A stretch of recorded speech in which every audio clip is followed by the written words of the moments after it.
Why do some of history's most famous figures leave behind more questions than answers about their final moments? By the end of this journey, you'll see how 30 of the most puzzling deaths reveal the hidden forces that shape what we know about the past. Was the boy King Tutankhamun murdered, or did a simple infection bring him down? Did Napoleon truly die of natural causes, or was poison at work? Even with modern scholarship, the ends of these remarkable lives remain wrapped in uncertainty, controversy, and sometimes deliberate secrecy. Mystery surrounds each case, raising possibilities of accident, conspiracy, or natural causes that we may never fully untangle. What makes a mystery stay alive for centuries? Take the death of a teenage king who ruled over 3,000 years ago. Tutankhamun was only around 19 when his life ended, and that sudden passing has fueled one of history's most persistent puzzles.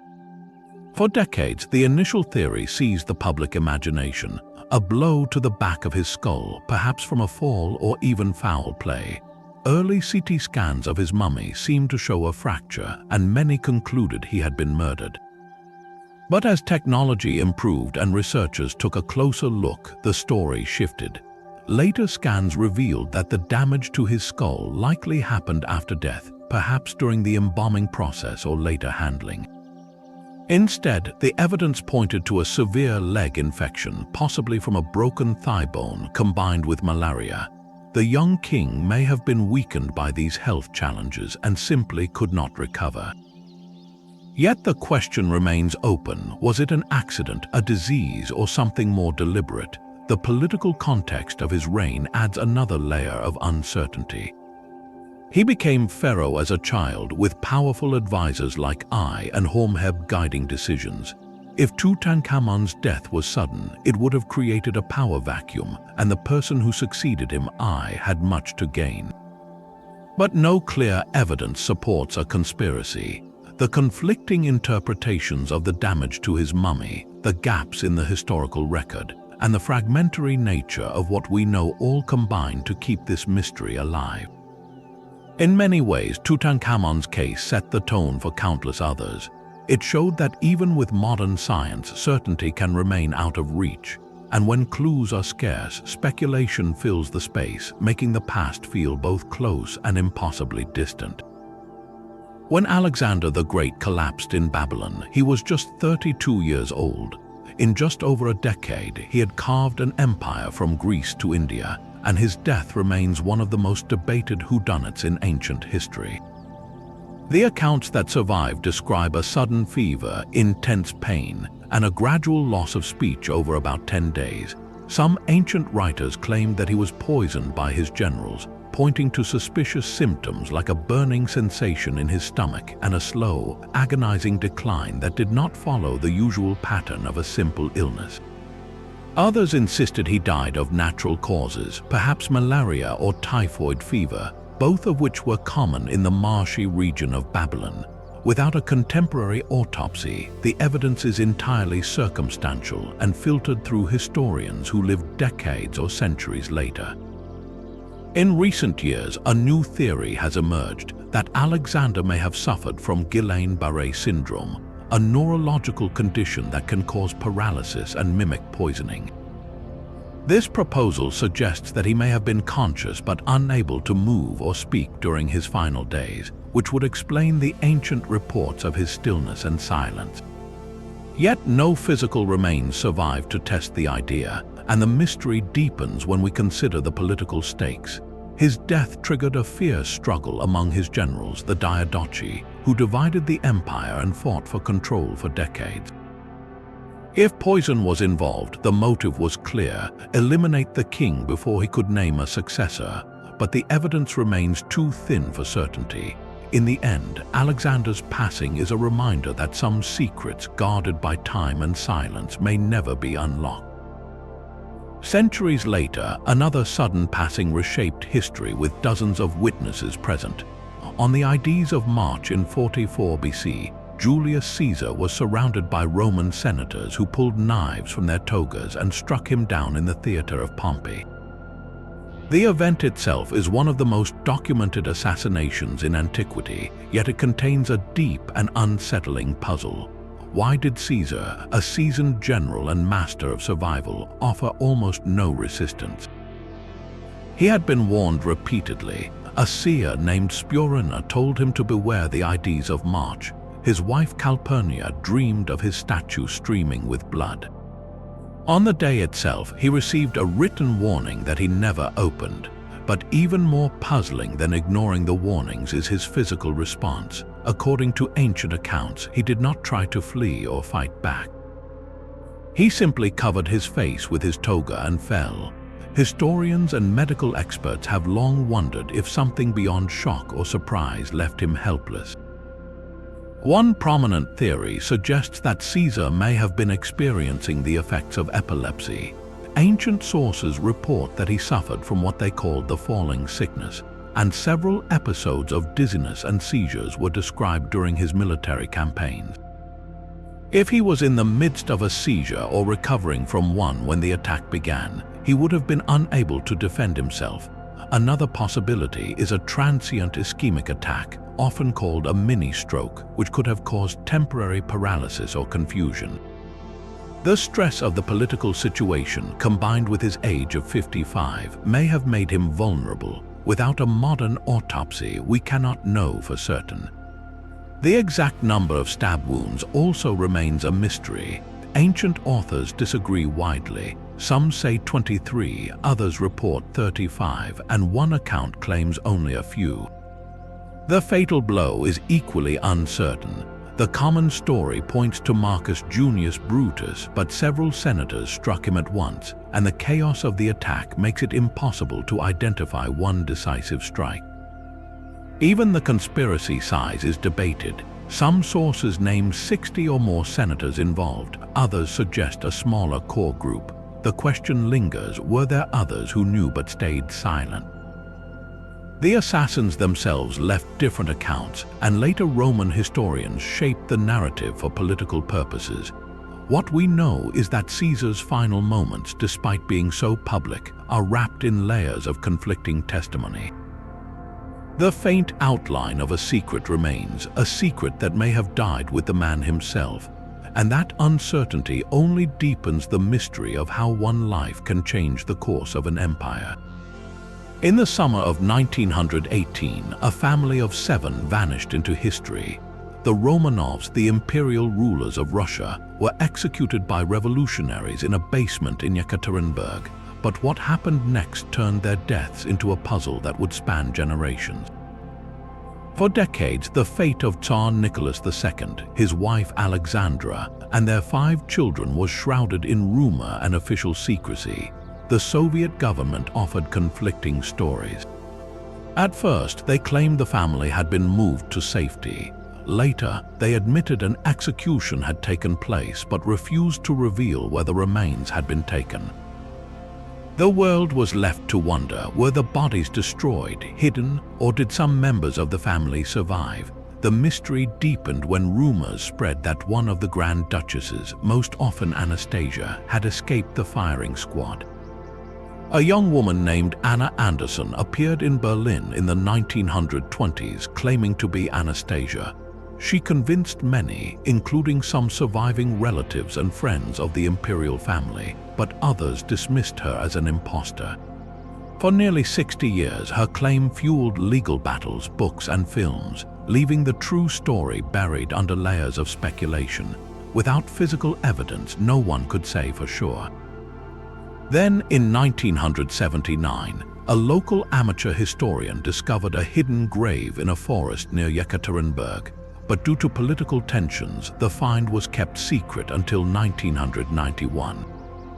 That year, after the fall of the Soviet Union, the remains of 9 individuals were exhumed from a shallow pit. DNA testing in the 1990s confirmed that these were the Tsar, his wife, 3 of their daughters, and 4 servants. Alexei, the young heir, and one of his sisters, either Maria or Anastasia, were missing from the site. The search for the 2 missing children became a new chapter in the mystery. In 2007, a second grave was discovered less than 100 meters from the first. It contained the remains of two young people, a boy and a girl, with burn marks indicating an attempt to destroy the bodies. DNA analysis confirmed that these were Alexei and his sister, finally accounting for all 7 members of the family. Yet controversies remain. The Russian Orthodox Church, which canonized the Romanovs as saints, has questioned the authenticity of the remains, leading to further exhumations and testing as recently as 2015. Some historians argue that the bodies may have been mixed up or that certain fragments were lost, and the Anna Anderson mystery lingered until DNA tests in the 1990s proved she was not a Romanov but a Polish woman named Franziska Szankowska. Still, the deeper puzzle endures. The execution itself was chaotic. The firing squad panicked, and the victims had to be bayoneted because the room was too small for a proper execution. The bodies were then taken to a mine shaft, soaked in acid and burned, an attempt to make them unrecognizable. But why such haste and secrecy? Some researchers suggest that the revolutionaries feared the White Army would rescue the family. Others believe that orders came directly from Vladimir Lenin, making the execution a state secret. The complete truth about what happened in that basement may never be fully known. The Romanov case teaches us that even when bones are found and DNA confirms identities, the shadows of political upheaval and deliberate deception can leave scars that time cannot erase. And as with Tutankhamun, Alexander, and Caesar, the Romanovs remind us that the end of a life is rarely the end of the story. It is often only the beginning of a mystery that refuses to fade. In the theater at Aigai, a single dagger changed the future of the ancient world. The year was 336 before the Common Era, and King Philip II of Macedon had gathered his court for a grand celebration. His daughter was marrying a neighboring ruler, and the festivities featured athletic games, banquets, and a procession of statues of the 12 Olympian gods. At the climax, a statue of Philip himself was carried in, a stunning display of his ambition and power. Then, in the midst of the theater, a trusted bodyguard named Pausanias rushed forward and struck the king down. In the chaos that followed, Pausanias tried to escape but was killed by other guards who cut him down before anyone could question him. The assassination was swift, public, and devastatingly effective. Philip died instantly, leaving a teenage Alexander to claim a kingdom on the brink of war with Persia. But the mystery of who orchestrated the attack and why has never been fully resolved. Ancient accounts offer several conflicting motives. One story says Pausanias acted out of personal revenge. He had been a lover of Philip, and after being passed over for another man named Attalus, he suffered public humiliation. When he complained to Philip, the king dismissed his grievance and Pausanias felt betrayed. This version paints the assassination as the desperate act of a scorned and dishonored individual.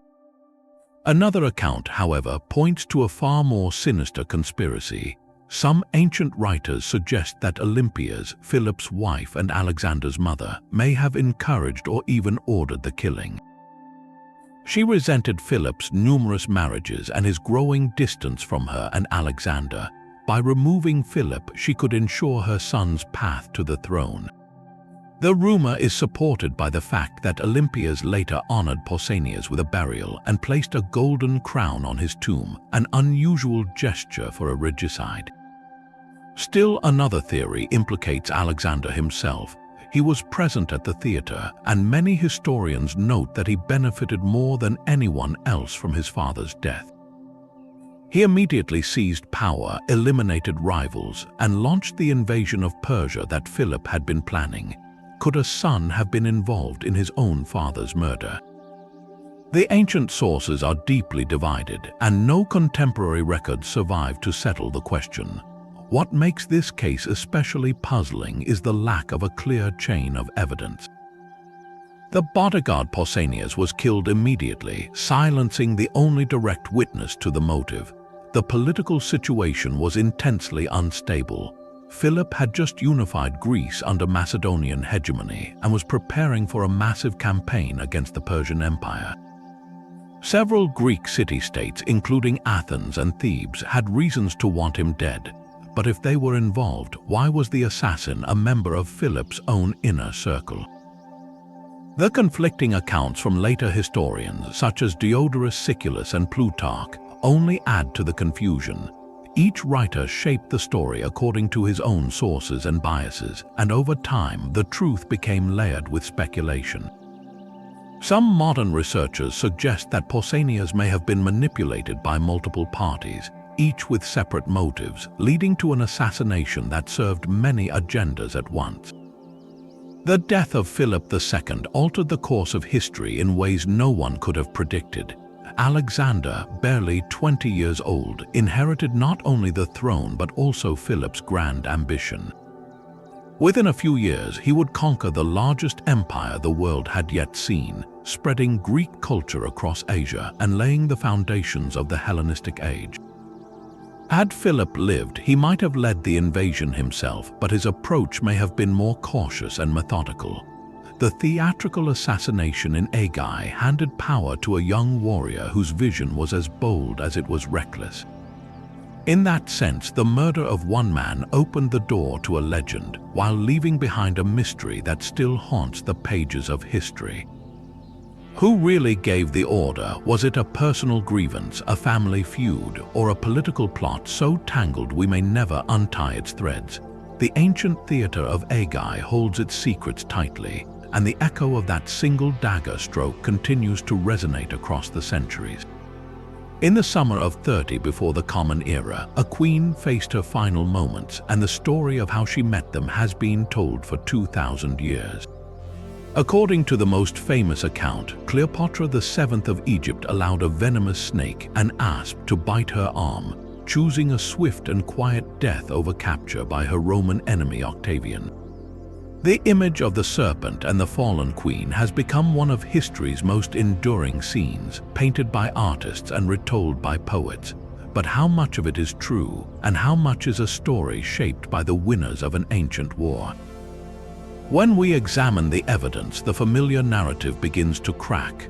No contemporary eyewitness account describes a snake. The earliest detailed version comes from the Greek historian Plutarch, writing more than a century after the event. He himself admitted that the truth was uncertain, noting only that 2 small puncture wounds were found on Cleopatra's arm. His source, a man named Olympus, her personal physician, who may have been present but whose account may also have been shaped by what Octavian wanted the world to believe. Octavian, soon to be Emperor Augustus, had every reason to control the story. If Cleopatra had been captured alive, she would have been paraded through the streets of Rome in a triumph, a humiliation that could have sparked unrest or sympathy. Her death, especially a dramatic and dignified one, removed that risk. It also allowed Octavian to present himself as merciful, claiming he had wanted to spare her. The snake story gave the public a noble, almost romantic end for the last pharaoh, one that fit the Roman narrative of Egypt as a land of exotic danger and mysterious seduction. But other possibilities exist. Some historians have suggested that Octavian himself ordered her death, perhaps by poison or a guard's hand, and then allowed the asp story to spread as a cover. There is evidence that a poison was smuggled into her chambers, possibly concealed in a comb or a hollow hairpin. Ancient medical writers described fast-acting toxins from plants such as hemlock or opium, which could cause a painless passing. The 2 small marks on her arm could have been from a needle or a pin, not a snake, and no one in the palace reported hearing a hiss or seeing the reptile escape. The absence of a snake in the historical record is telling. Roman soldiers searched the chamber immediately after her death and found nothing. If an asp had been present, it would have been a valuable prize for Octavian, something he could have displayed as proof. Instead, he produced no serpent, only a story. Later writers added details like the snake being hidden in a basket of figs, but those embellishments appeared decades after the event, growing more elaborate with each retelling. What this mystery reveals is not just the uncertainty around one woman's death, but the power of storytelling to shape our understanding of the past. The asp became a symbol of Cleopatra's cunning and her connection to the ancient Egyptian goddess Isis, whose iconography included serpents.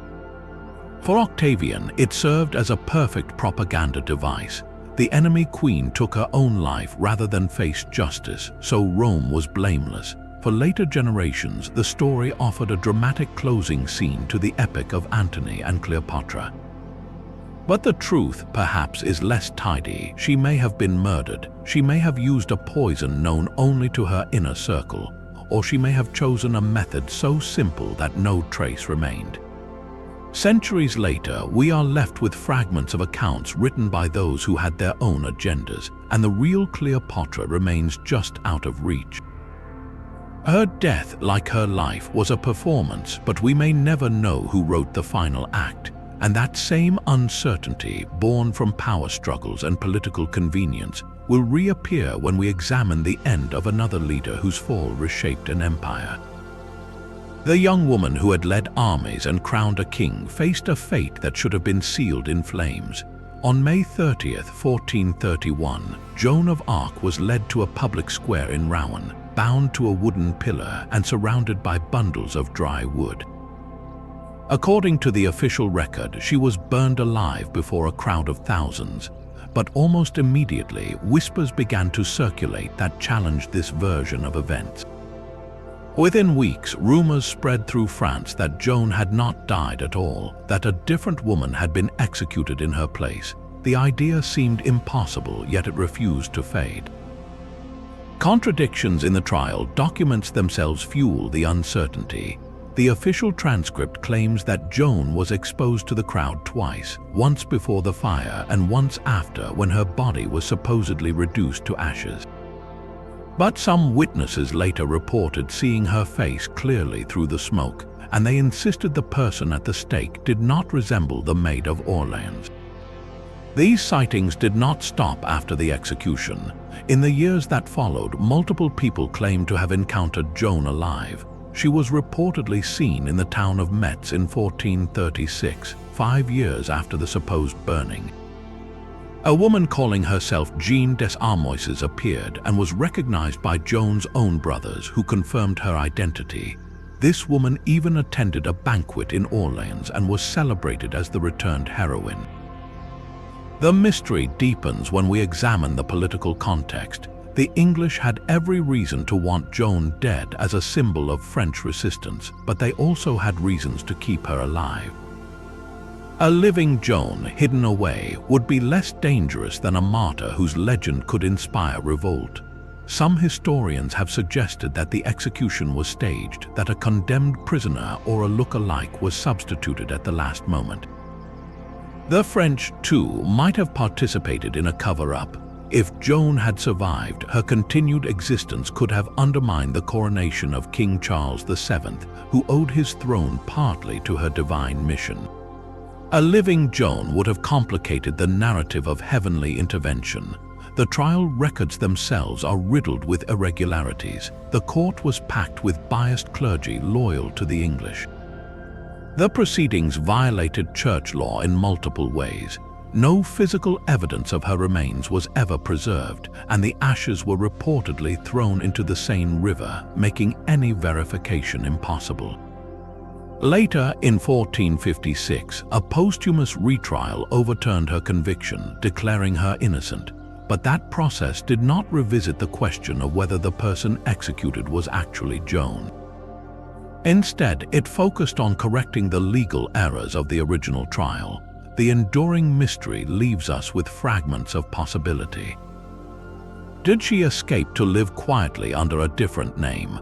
Was the woman executed a stand-in, chosen for her resemblance, or did the later sightings simply reflect wishful thinking in a war-torn land desperate for heroes? No definitive evidence has ever been found to settle the question. The Church declared her a saint in 1920, but that declaration concerned her spiritual legacy, not the historical details of her passing. What remains is a gap between the official story and the persistent rumors, a gap that has never been closed, and that gap opens the door to another mystery, one that involves a queen, a poet, and a death that may not have been what it seemed. In December of 1791, Vienna fell silent as news spread of a death that would haunt the city for generations. Wolfgang Amadeus Mozart was only 35 years old when his life ended, and the suddenness of his passing shocked everyone who knew him. Just a few weeks earlier, he had been working on his Requiem, a piece he believed he was writing for his own funeral. The speed of his decline was alarming. He took to his bed, suffering from swelling in his limbs, severe vomiting, and a fever that would not break. Within days, he was gone. Almost immediately, whispers began to circulate that he had not died of natural causes. The whispers centered on a rival composer, Antonio Salieri, who was said to have poisoned Mozart out of jealousy. The rumor spread so widely that Salieri himself, decades later, reportedly confessed to the act while in a confused state, though he later recanted. The idea of a bitter rival slipping poison into a meal or a drink captured the public imagination, and it has never fully faded. But when historians and medical experts examine the evidence, the poisoning theory becomes harder to support. The symptoms Mozart displayed do not match the effects of any common poison known in that era. Arsenic, for example, causes intense abdominal pain and vomiting, but it also produces telltale signs like garlic breath and peripheral nerve damage that were not recorded in Mozart's case. Other toxins would have led to a different pattern of suffering. Instead, modern doctors have proposed several possible natural explanations. One leading theory is rheumatic fever, a complication of untreated strep throat that can inflame the heart and cause severe joint pain and swelling. The swelling in Mozart's limbs aligns with this condition. Another possibility is kidney disease, specifically chronic nephritis, which would cause fluid retention and eventual failure. A third theory points to trichinosis, an infection from eating undercooked pork, which can produce muscle pain, fever, and swelling. Each of these fits the historical account in different ways, but none can be proven without a body to examine. The opportunity for a definitive answer came and went in 1801, 10 years after Mozart's death. His body had been buried in a common grave in Vienna, a standard practice for the time, which made later exhumation difficult. When gravediggers attempted to locate his remains, they found only a jumble of bones from multiple burials. A skull was recovered, but its authenticity has been debated ever since. No toxicology was performed in that era, and the chance to test for poisons was lost. The skull, if it is indeed Mozart's, has been studied in modern times. In recent years, forensic scientists analyzed DNA from the remains and identified traces of a streptococcal infection, the same bacterium that causes strep throat. This finding strongly supports the rheumatic fever hypothesis, as the bacteria can spread to the heart and trigger that deadly inflammation. But the analysis is not universally accepted. Some researchers argue that the DNA could have come from contamination, and the chain of custody for the skull is uncertain. What remains is a mystery that refuses to die. The legend of Salier's poisoning, immortalized in plays and films, has taken on a life of its own. It satisfies our desire for drama, for a villain and a reason behind an untimely end. The quieter truth of a man felled by a common illness, perhaps a simple infection that spiraled out of control, lacks the same narrative pull, yet the evidence points in that direction. Mozart's own letters reveal that he suffered from frequent sore throats and fevers throughout his life, suggesting a weakened immune system. The rapid decline in 1791 fits a pattern of recurring streptococcal infections that finally overwhelmed him. Still, the question lingers: why did the poisoning rumor take hold so firmly and persist for over 2 centuries? Part of the answer lies in the human need to find meaning in tragedy. A death from disease seems random and cruel. A death from jealousy seems like a story with a beginning, a middle, and an end. and sometimes the story we want to believe outlasts the truth. The same pattern will appear again when we consider the final days of another creative genius, a writer whose end was so sudden and so shrouded in secrecy that even the location of his resting place became a mystery in itself. But mysteries are not confined to writers alone. Consider the fate of another towering figure whose final days were spent on a remote island in the South Atlantic.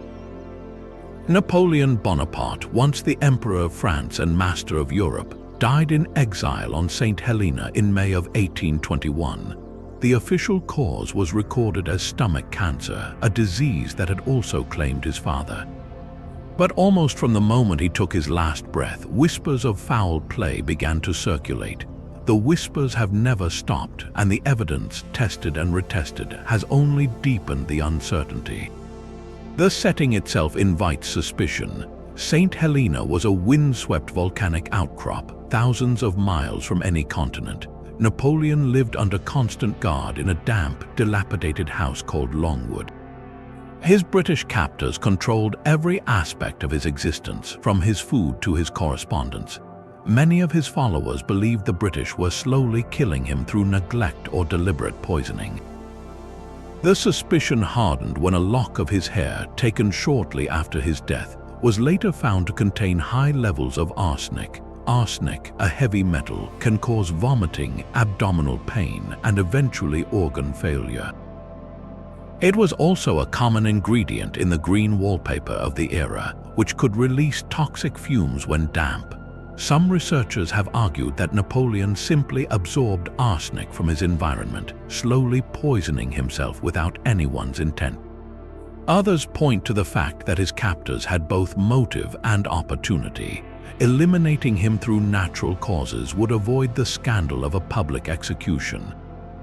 The symptoms documented during his final months offer clues that fit multiple interpretations. He suffered from intense pain in his upper abdomen, nausea, weakness, and a persistent cough. He lost weight rapidly and complained of chills. Arsenic poisoning can produce these signs, especially in chronic low doses, but so can stomach cancer, the official diagnosis. And so can a perforated peptic ulcer, which can cause internal bleeding and shock.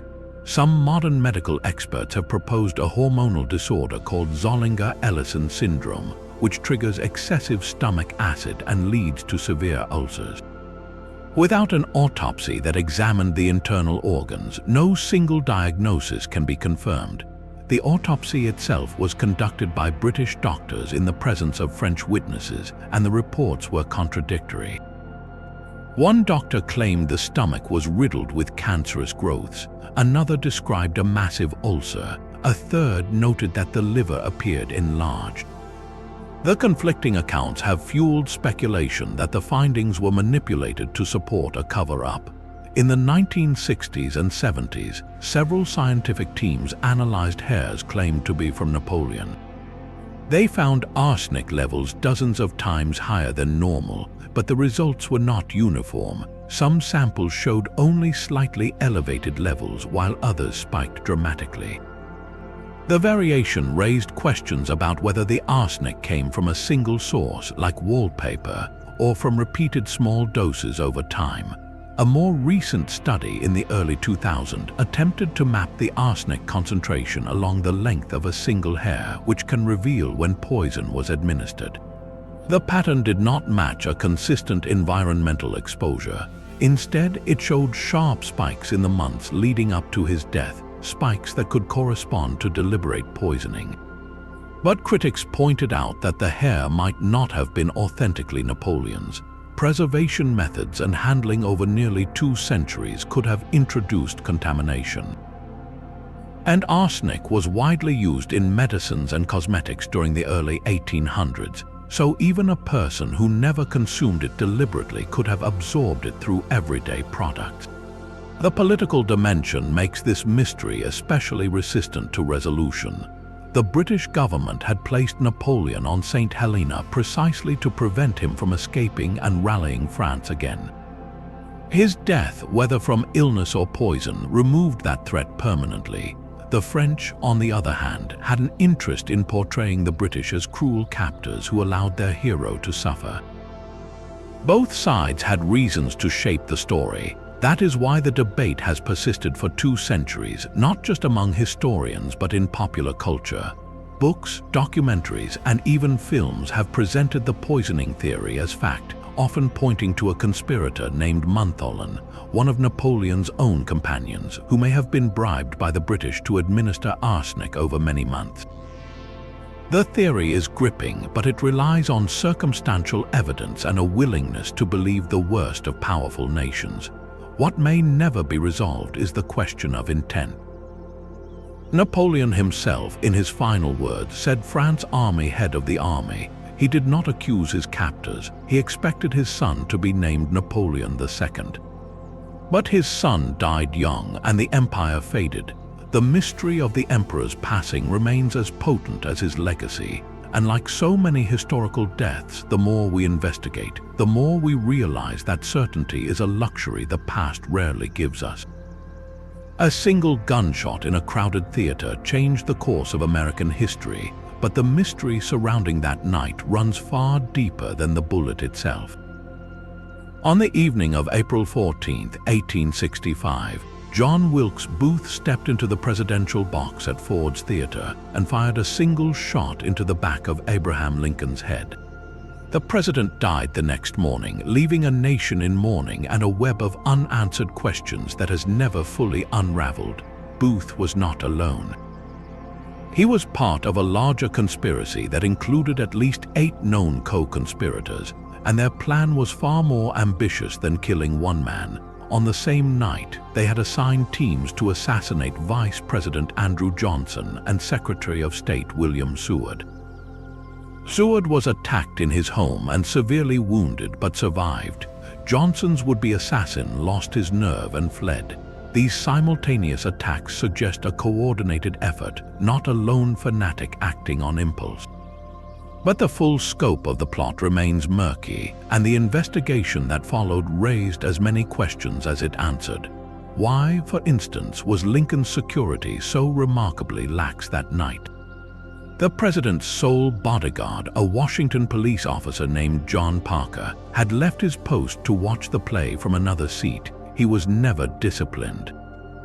Some historians have wondered if there was deliberate negligence, perhaps from individuals within the government who sympathized with the Confederacy or feared Lincoln's Reconstruction plans. Others point out that Parker had a history of drinking and dereliction of duty, and his absence may have been simple incompetence, but the pattern of failures does not end there. Booth had been at the theater earlier that day, and he knew exactly where the president would sit. He had access to the box because he had prepared a wooden brace to wedge the door shut from the inside. None of this was noticed by anyone in charge. The ease with which Booth carried out the attack has led some researchers to suspect that he had help from within. After the shooting, Booth escaped the theater, fled to the countryside, and was tracked down 12 days later. He was shot and killed in a burning barn despite orders to take him alive. That death prevented any detailed account of the conspiracy from the primary source. His diary, which was seized after his death, contained missing pages, 18 sheets that were torn out before the diary reached investigators. The missing pages have never been found, and their contents remain unknown. What did Booth write about the planning or the identities of others involved? The government claimed that Edwin Stanton, the Secretary of War, had possession of the diary before it was officially logged, and some speculate that the pages may have implicated high-ranking officials. The trial of the 8 conspirators that followed was conducted by a military tribunal, not a civilian court, which raised concerns about fairness. 4 of the accused were hanged, including Mary Surratt, the first woman executed by the federal government. Many believed her involvement was minimal, and questions about her guilt have persisted. The trial was closed to the public during parts of the proceedings, and much of the evidence was circumstantial.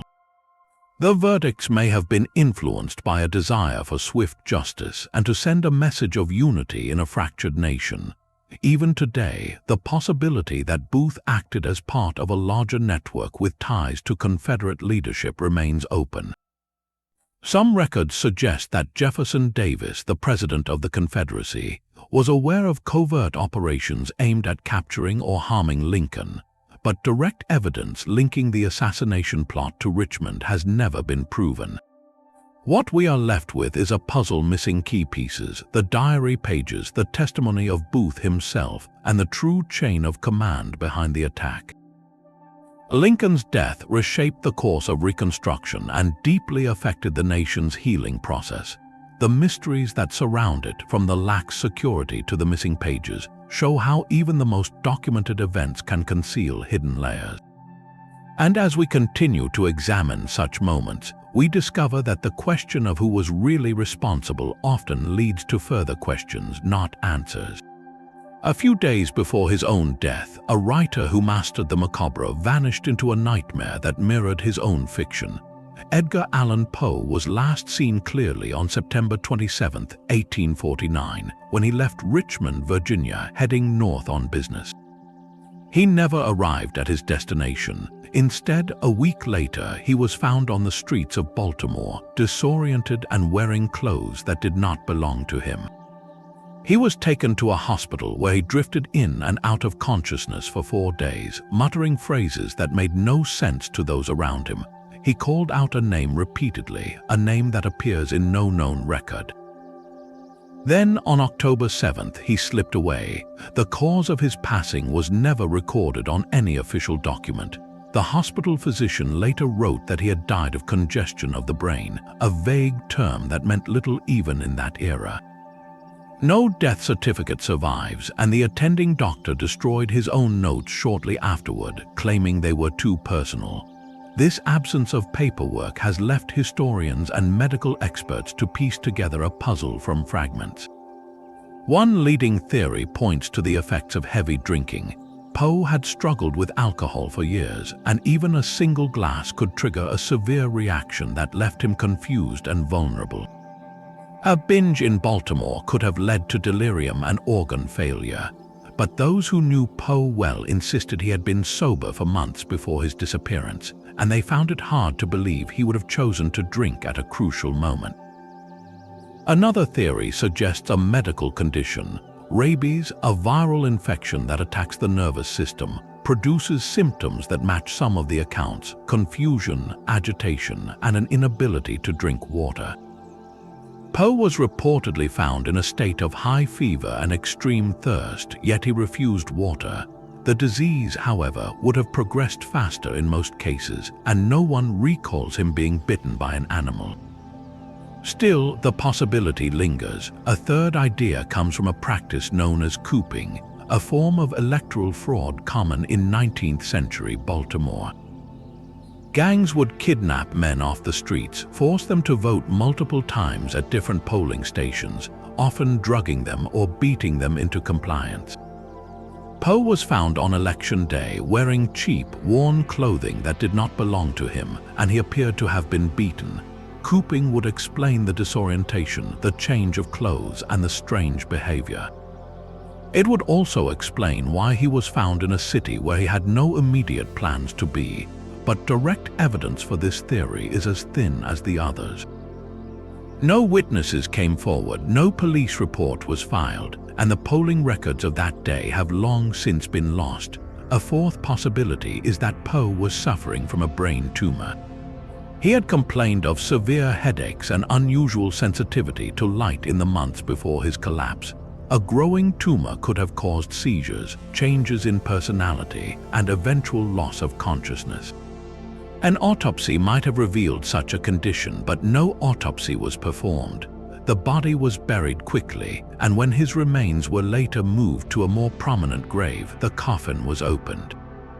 Witnesses reported that his skull appeared unusually large, perhaps from swelling, but no close examination was ever made, adding another layer of strangeness. An obituary published shortly after his death stated that Poe had been found in a coffin, a detail that appears nowhere else.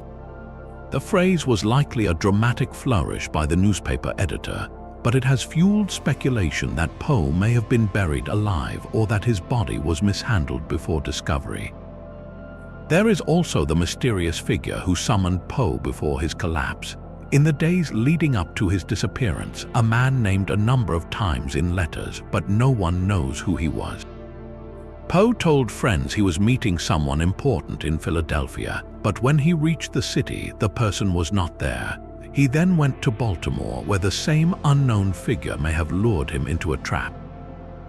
The name Dr. Moran appears in some accounts, but it may have been the hospital physician, not the summoner. The entire sequence feels like a story Poe himself might have written, a protagonist drawn toward an unknown destination, surrounded by ambiguous clues, and ending in a death that defies explanation. The mystery of Edgar Allan Poe is not just a historical puzzle. It is a reflection of his own work, where the boundary between reality and nightmare is never clear, and where the darkest secrets are the ones that remain untold. And as with Poe, the truth may never emerge from the shadows of that Baltimore autumn. A master of sharp wit and darker tales stepped into Mexico and never came back. Ambrose Bierce was 71 years old when he crossed the border in 1913, a celebrated American writer known for his cynical observations and haunting short stories about the Civil War. He had spent decades chronicling human folly and the cruel edges of life, and by all accounts he was tired of it all. In a letter to a friend, he wrote that he was heading to Mexico to join the revolutionary forces of Pancho Villa, partly out of curiosity, partly because he felt his work was finished. That letter became his last known communication. From that point forward, the trail goes cold, and no reliable record of his fate has ever surfaced. The most straightforward theory is that Bierce was executed by Villa's enemies. Mexico was in the middle of a violent revolution, and an elderly American wandering through war zones would have been an easy target for bandits or soldiers on either side. Some historians suggest he may have been captured and shot by forces loyal to Victoriano Huerta, a rival of Villa. Others believe he simply fell in battle, an anonymous casualty of a conflict that swallowed thousands.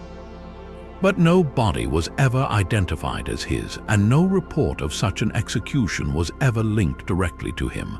Another possibility is that Bierce chose to take his own life. He had experienced the loss of both his sons in tragic circumstances, and he was afflicted with severe asthma and financial troubles. The Mexican wilderness could have provided a quiet, final place where no one would find him. Suicide would align with the nihilistic tone of many of his writings, and with hints in his last letters that he did not expect to return. The lack of physical evidence, however, leaves this as pure speculation. A third, more romantic theory holds that Bierce simply walked away from civilization to start a new life. Some have imagined him living out his days in a remote village under a false name, finally free from the demands of editors and publishers. But no credible sighting has ever been documented, and no one who knew him ever claimed to have met him after 1913. What makes his disappearance so compelling is that it mirrors the open-ended endings of his own stories. Bierce often wrote about characters who vanished into fog, into battle, or into the shadows of a mysterious house, leaving readers to wonder what really happened. In his most famous story, An Occurrence at Owl Creek Bridge, the protagonist imagines an escape that turns out to be a final fantasy before his execution. Perhaps Bierce's own end was similarly ambiguous, a final narrative he refused to close for anyone else. The conflicting reports that surfaced after his disappearance only deepened the puzzle. Some newspapers claimed he had been killed in a skirmish near Ojinaga. Others said he was captured and executed by firing squad in Chihuahua City. A third story placed him in Texas trying to return, but then he vanished again. None of these accounts could be verified, and the chaos of the revolution made reliable investigation impossible. The mystery of Ambrose Bierce is now more than a century old, and it remains one of the great unsolved disappearances in literary history. The absence of a body, a grave, or even a reliable death certificate leaves the story forever open. In a way, that open end is the most fitting tribute to a man who spent his life exploring the boundaries between reality and illusion, between life and the silence that follows. And that same silence will greet us when we turn to a figure whose final act was not a disappearance, but a disappearance of a different kind, one that left behind a legacy of unanswered questions and a shadow that still touches the present. A wrong turn on a street in Sarajevo changed the world forever. The assassination of Archduke Franz Ferdinand on June 28, 1914, is often taught as the spark that ignited the First World War, but the deeper mysteries surrounding that afternoon are far more tangled than a single bullet. The day began with a failed attempt. A conspirator named Nedeljko Chabranovic threw a bomb at the Archduke's motorcade. The bomb bounced off the folded roof of the vehicle and exploded under the following car, injuring several people. The Archduke and his wife Sophie were unharmed, and the procession continued to the city hall. The conspirators scattered, believing their mission had failed. Yet just hours later, the Archduke's driver made a fatal wrong turn onto Franz Joseph Street, where another conspirator, Gavrilo Princip, happened to be standing. Princip fired 2 shots, ending the lives of the royal couple and plunging Europe into war. Why did the driver take that wrong turn? The official story holds that there was confusion about the route. The plan had been altered after the bombing to avoid the city center, but the driver, a local officer named Leopold Lojka, was not informed of the change. He followed the original route, and when someone shouted that he was going the wrong way, he stopped to reverse. That moment of hesitation placed the car directly in front of Princip. Some historians, however, have pointed to the possibility that the mistake was not an accident. The driver was a loyal Austrian, and the military governor of Bosnia had given the orders. Could there have been a deliberate misdirection? Lojka later testified that he had never been told the new route, but who failed to pass along the information. The chain of command was unclear, and the orders may have been deliberately vague. The question of inside help extends beyond the driver. The conspirators were young Bosnian Serbs trained and armed by the Black Hand, a secret Serbian nationalist society with ties to Serbian military intelligence. The Black Hand's leader, Colonel Dragutin Dimitrijevic, known as Apis, was the head of Serbian counterintelligence. He had no intention of starting a world war.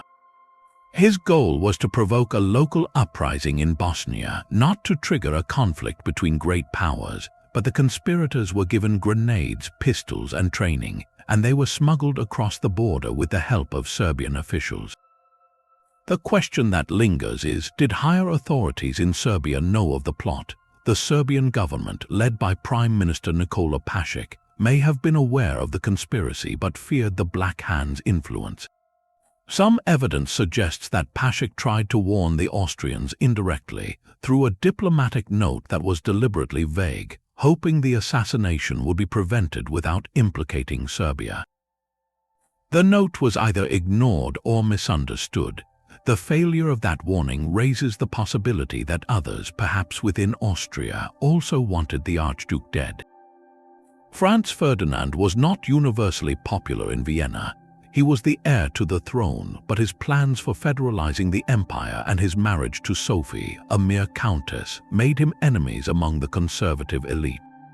Some have speculated that elements within the Austrian military or government turned a blind eye to the threat, hoping the Archduke would be removed as an obstacle to a more aggressive foreign policy.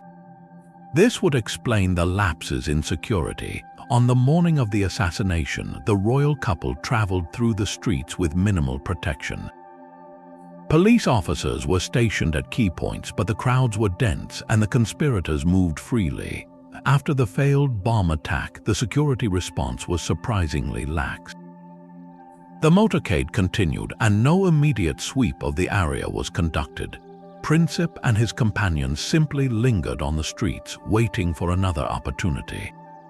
When the wrong turn occurred, they were ready. The mystery of who truly bears responsibility for the war is not limited to Princip's pistol. The assassination provided Austria with a pretext to crush Serbia, but the conflict spiraled out of control through a series of mobilizations and alliances. Germany, Russia, France, and Britain were drawn in by treaty obligations. The decisions made in the weeks that followed were shaped by fear, ambition, and miscommunication. Yet the initial trigger, the wrong turn in Sarajevo, remains a haunting symbol of how chance and hidden agendas can reshape history. Did the driver's mistake cost the world 20 million lives, or was the war inevitable and the assassination merely the excuse? The answers are buried in archives that were sealed for decades, in testimonies that may have been coerced, and in the fog of a conflict that destroyed so many records. The death of Archduke Franz Ferdinand is not just a geopolitical turning point. It is a nexus where conspiracy, incompetence, and coincidence converge, and where the question of who really wanted war continues to challenge historians. The bullet that struck the Archduke also struck a fault line running beneath Europe, one that had been gathering pressure for years. But the mystery of why that bullet was fired at that exact moment, and why no one prevented it, may never be fully answered. A single candle flickered in the cold basement of the Yusupov Palace, and by morning, an empire would be shaken to its core. The death of Grigory Rasputin on the night of December 29, 1916, is one of the most bizarre and contested assassinations in history. The so-called Mad Monk had become a shadow ruler of Russia, influencing the royal family and earning enemies among the nobility. A group of conspirators, led by Prince Felix Yusupov and Grand Duke Dmitry Pavlovich, decided to eliminate him. Their plan seemed straightforward: lure Rasputin to the palace, feed him cyanide-laden cakes and wine, and dispose of the body. But the poison did not work as expected. According to Yusupov's own account, Rasputin ate several cakes and drank glasses of wine that should have been lethal. The cyanide, enough to kill several men, appeared to have no effect. Rasputin continued to talk, joke, and ask for more. The conspirators grew increasingly desperate. After what felt like hours, Yusupov retrieved a revolver and shot Rasputin in the chest. The wounded man collapsed, and the group believed he was dead. Yet moments later, when Yusupov returned to check the body, Rasputin reportedly lunged at him, grabbing his shoulder and shouting. The conspirators fled upstairs, then returned to shoot him again, beat him with a heavy object, and finally tie him up and throw his body into the icy Neva River. The official autopsy later revealed drowning as the cause of passing, indicating that Rasputin was still alive when he entered the water. How could a man survive enough cyanide to kill a horse? The scientific explanation is twofold. First, the cyanide may have been too old or improperly stored. Cyanide compounds degrade over time, especially if exposed to air or moisture. If the poison had been sitting in a vial for weeks or months, its potency could have dropped significantly. The conspirators were amateur assassins, not chemists, and they may have trusted a substance that had lost its strength. Second, Rasputin was known to consume large quantities of alcohol on a regular basis. Chronic heavy drinking can alter the body's metabolism, making it more resistant to certain toxins. The liver processes cyanide through a pathway that can be overwhelmed by high doses. But if the dose was sublethal to begin with, his system may have handled it without immediate collapse. There is also the possibility that the poison was never ingested at all. Some historians have pointed out that the cakes and wine were served on a table, and the conspirators may have botched the preparation. Perhaps the cyanide was added to the wrong item, or the sugar in the cakes neutralized the poison. Sugar, in fact, can bind with cyanide and reduce its toxicity. A third layer of mystery comes from the conflicting accounts. Yusupov's memoir, written years later, differs from the testimony of other conspirators and from police reports. Some witnesses claimed they heard multiple gunshots, others only one. The number of times Rasputin was struck with an iron bar is disputed. Even the moment of the drowning is vague. The police who recovered the body reported that his arms were raised as if he had tried to free himself, but the ice had held them in place. These contradictions make it nearly impossible to reconstruct the exact sequence of events. The political aftermath was swift and severe. The murder was intended to save the monarchy by removing a corrupting influence. Instead, it further isolated the royal family. The Tsar, Nicholas II, was deeply shaken by the involvement of his own relatives. The conspirators were placed under house arrest but never tried, a sign of the crumbling authority of the state. Within months, the February Revolution would force Nicholas to abdicate. The fall of the Romanov dynasty in many ways began in that cold basement. Rasputin's death, though violent, was a symptom of a deeper illness within the empire. The mystery of why the poison failed is not just a scientific curiosity. It reflects the chaos, the desperation, and the fatal miscalculation of those who believed that removing one man could save a system already collapsing under its own weight.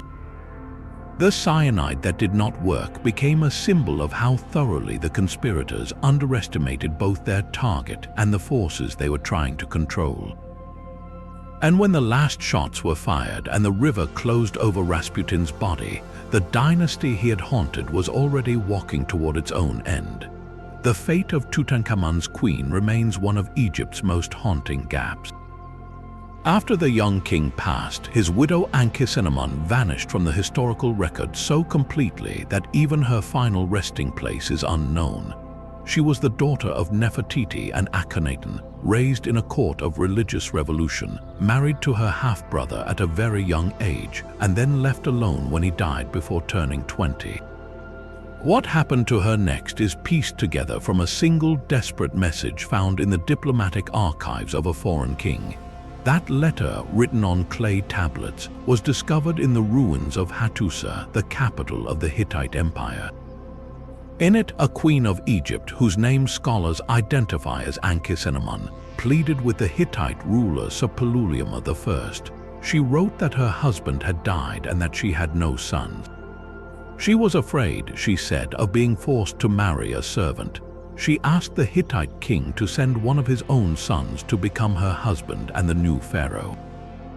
The request was astonishing. Egypt and the Hittites were longtime rivals, and for an Egyptian queen to reach out to an enemy for a royal husband shows how desperate her situation must have been.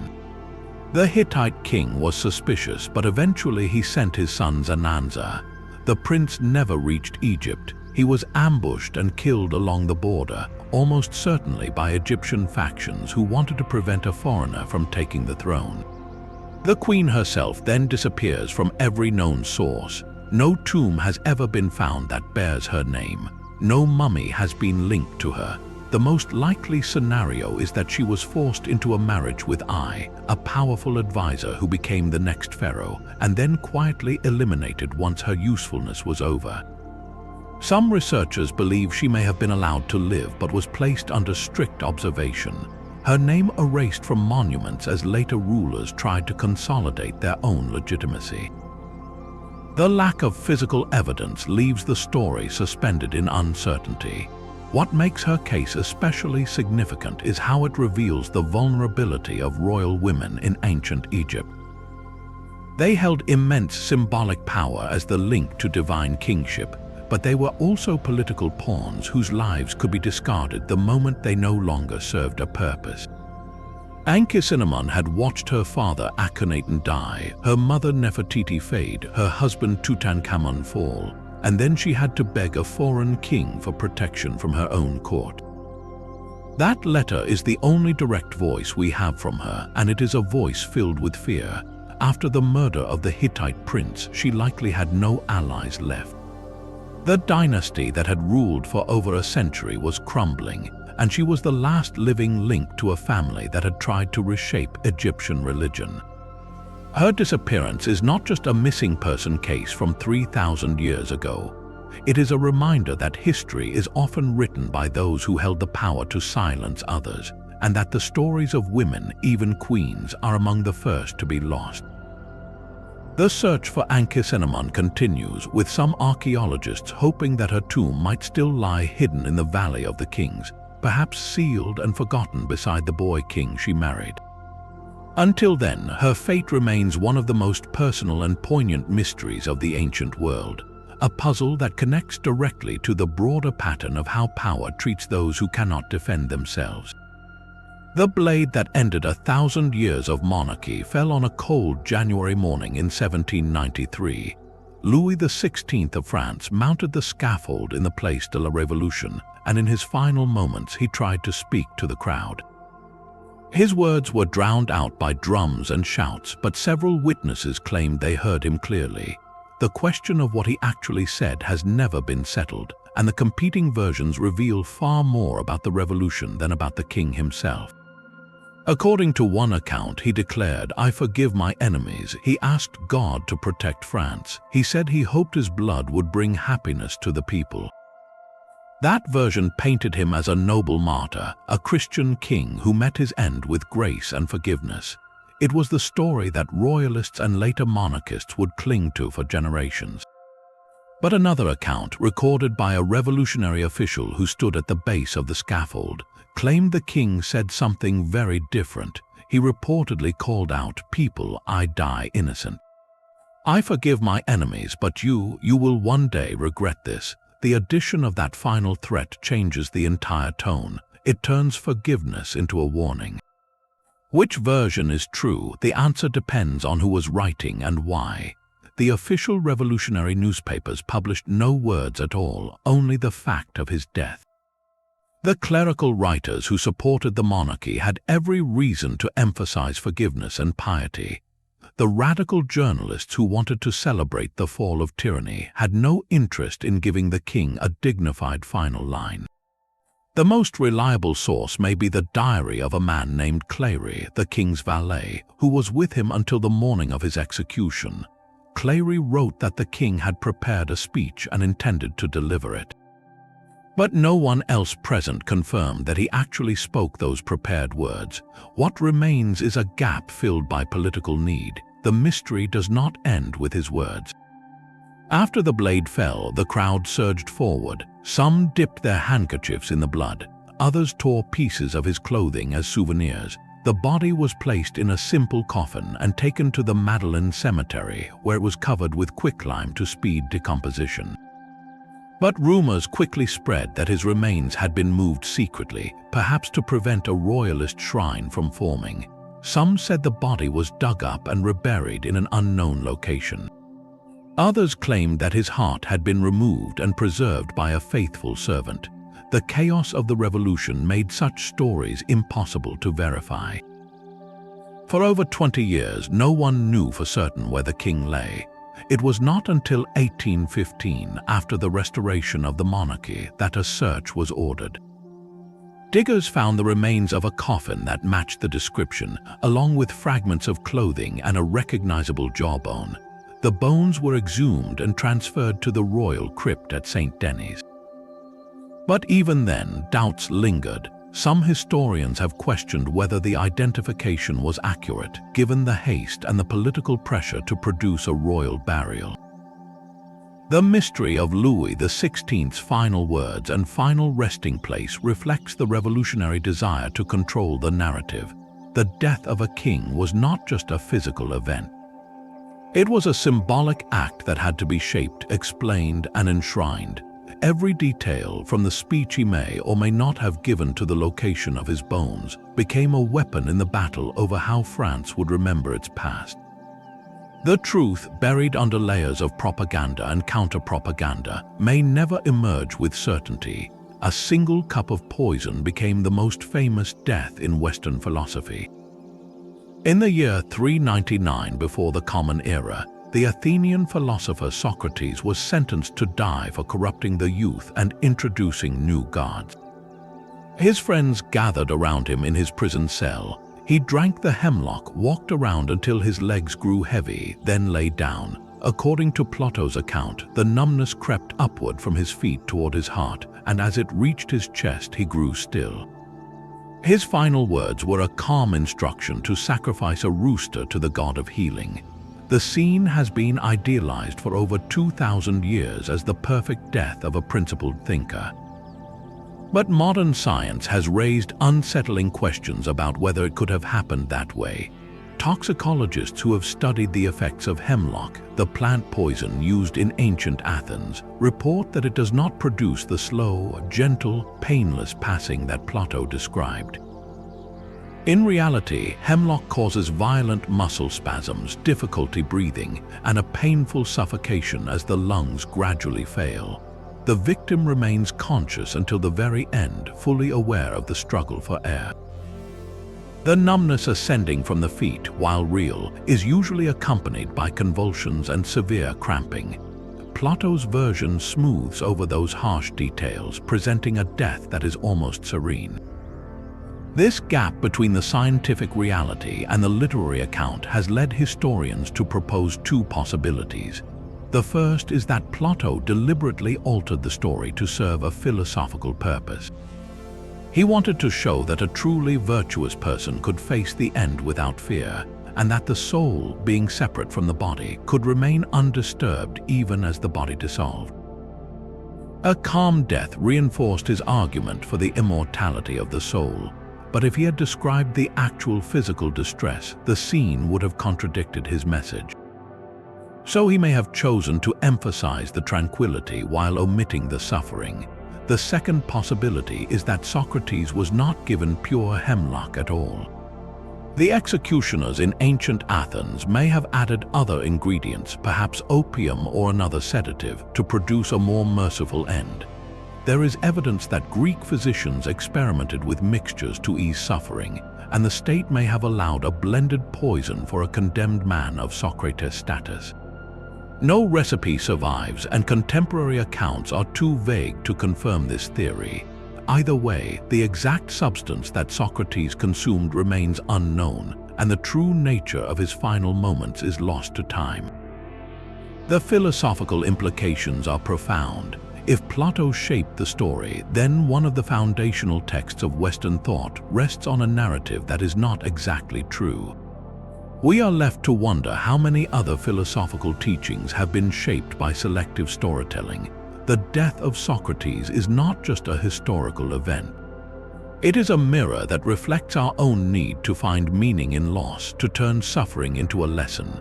And that pattern of idealizing the deaths of influential figures echoes throughout the stories we have explored so far. From Cleopatra's serpent to Joan of Arc's flames, from Napoleon's arsenic to Lincoln's missing pages, the witnesses and historians who came after have often polished the edges of reality. Socrates' cup of hemlock may be the most carefully polished of them all. The truth, if it ever existed in a single form, continues to shimmer just out of reach. In the summer of 1483, two boys entered the Tower of London and never came out. They were Edward V, just 12 years old, and his younger brother Richard of Shrewsbury, aged 9. They had been placed there for their own safety by their uncle, Richard III, who had recently claimed the throne for himself. Within months, the princes vanished from all records. No one saw them leave, no announcement was made. The tower simply swallowed them, and the mystery of what happened next has haunted English history for over 5 centuries. The simplest theory, and the one that has stuck most firmly in the popular imagination, is that their uncle ordered their deaths. Richard III had everything to gain by removing the boys. They were the legitimate heirs to the throne, and as long as they lived, they were a rallying point for his enemies. According to this account, Richard sent a servant named Sir James Tyrrell to the tower, where the boys were smothered in their beds and buried beneath a staircase. The story was promoted heavily by later Tudor historians, especially Sir Thomas More, who wrote a vivid account of the crime. But More's work was written decades after the event, during the reign of Henry VII, a king who had defeated Richard at the Battle of Bosworth Field and had every reason to paint his predecessor as a monster. Some scholars argue that the entire murder narrative was Tudor propaganda, designed to justify Henry's seizure of the crown and to blacken Richard's name beyond repair. A second theory points the finger at Henry Tudor himself, who became King Henry VII. After he defeated Richard, Henry had the strongest motive to eliminate the princes if they were still alive. Any surviving son of Edward IV would have a stronger claim to the throne than Henry, whose own claim was weak and based on conquest. If the princes were still living in the Tower when Henry took power, he may have arranged their quiet removal to eliminate the threat. This version of events suggests that Richard kept the boys alive and that Henry was the one who ordered their deaths after his victory. Supporters of this theory note that Henry never publicly investigated their disappearance or demanded an accounting from Richard's servants, which seems suspicious if he wanted to clear Richard's name. A third possibility is that the princes survived. Over the years, several men appeared claiming to be one of the missing brothers. The most famous was Perkin Warbeck, who emerged in the 1490s and claimed to be Richard of Shrewsbury. He gathered support from European rulers and even led an invasion of England before being captured and executed. Henry VII displayed him in chains and forced him to confess to being an impostor, but some contemporaries believed his story. If Warbeck was truly the younger prince, then the princes were not murdered at all. They had been smuggled out of the Tower and lived in obscurity, at least for a time. The mystery gained a new layer in 1674, when workers renovating the Tower of London discovered a wooden chest containing the skeletons of 2 children buried beneath a staircase. The bones were roughly the size of children aged around 9 and 12. They were gathered up and placed in an urn, then interred in Westminster Abbey with a ceremony befitting royalty. For many, this discovery seemed to confirm the murder story.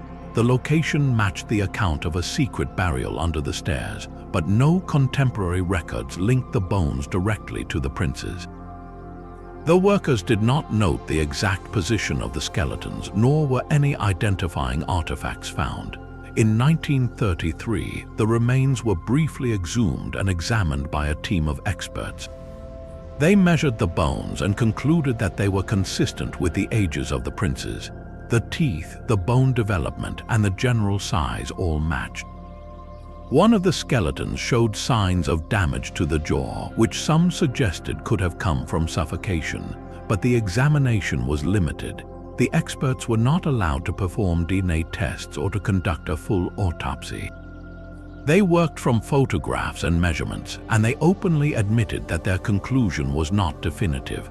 They could only say the skeletons were consistent with the princes, not that they were certainly them. No genetic analysis was ever performed on those bones, and they remained sealed in the abbey. Without that testing, the mystery persists. If the bones were ever examined with modern DNA technology, we could finally determine whether they belonged to the princes or to other children who died naturally in the Tower over the centuries.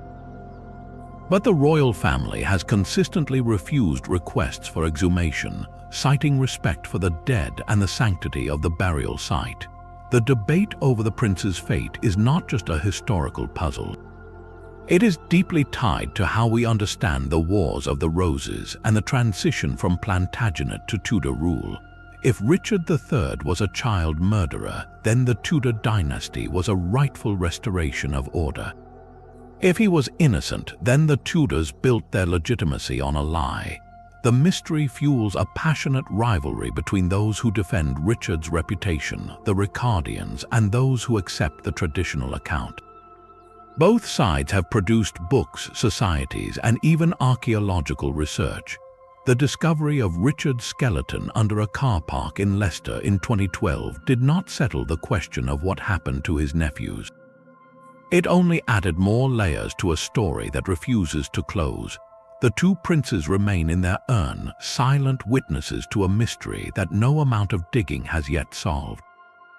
And as long as those bones stay beneath the stone floor of Westminster Abbey, the question of who really ended their lives will continue to divide historians and spark the imagination of anyone who hears their story.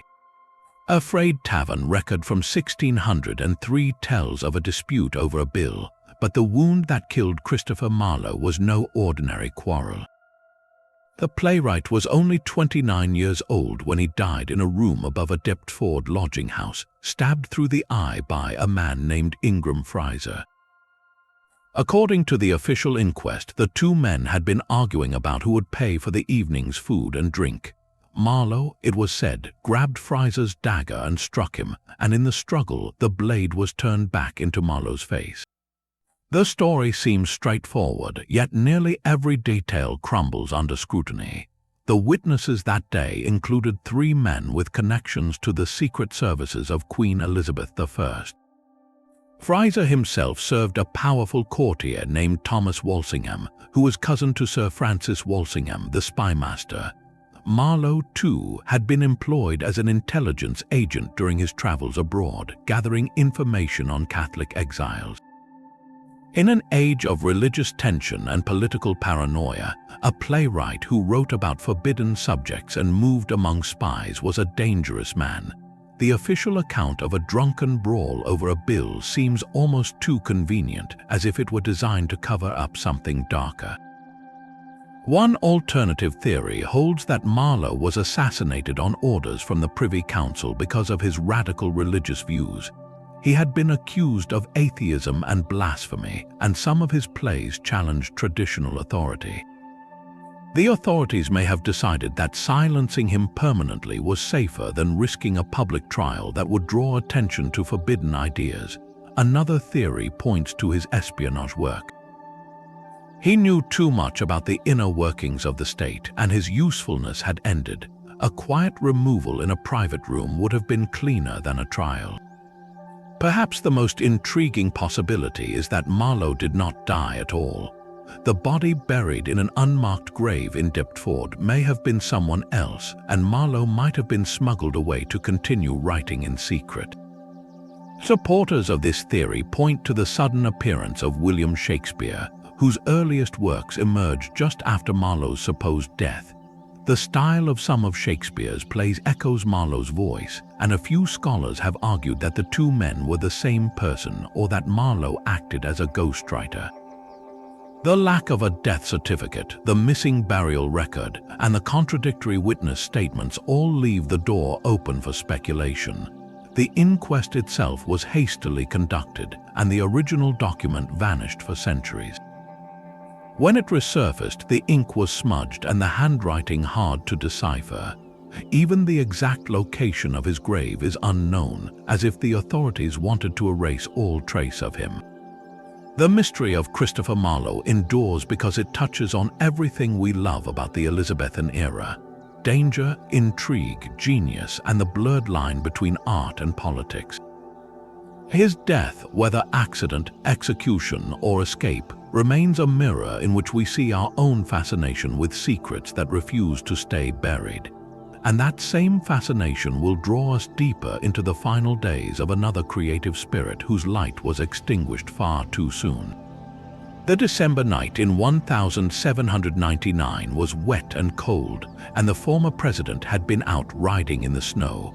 George Washington returned to his beloved Mount Vernon with a sore throat, a minor inconvenience that within hours became a furious struggle for breath.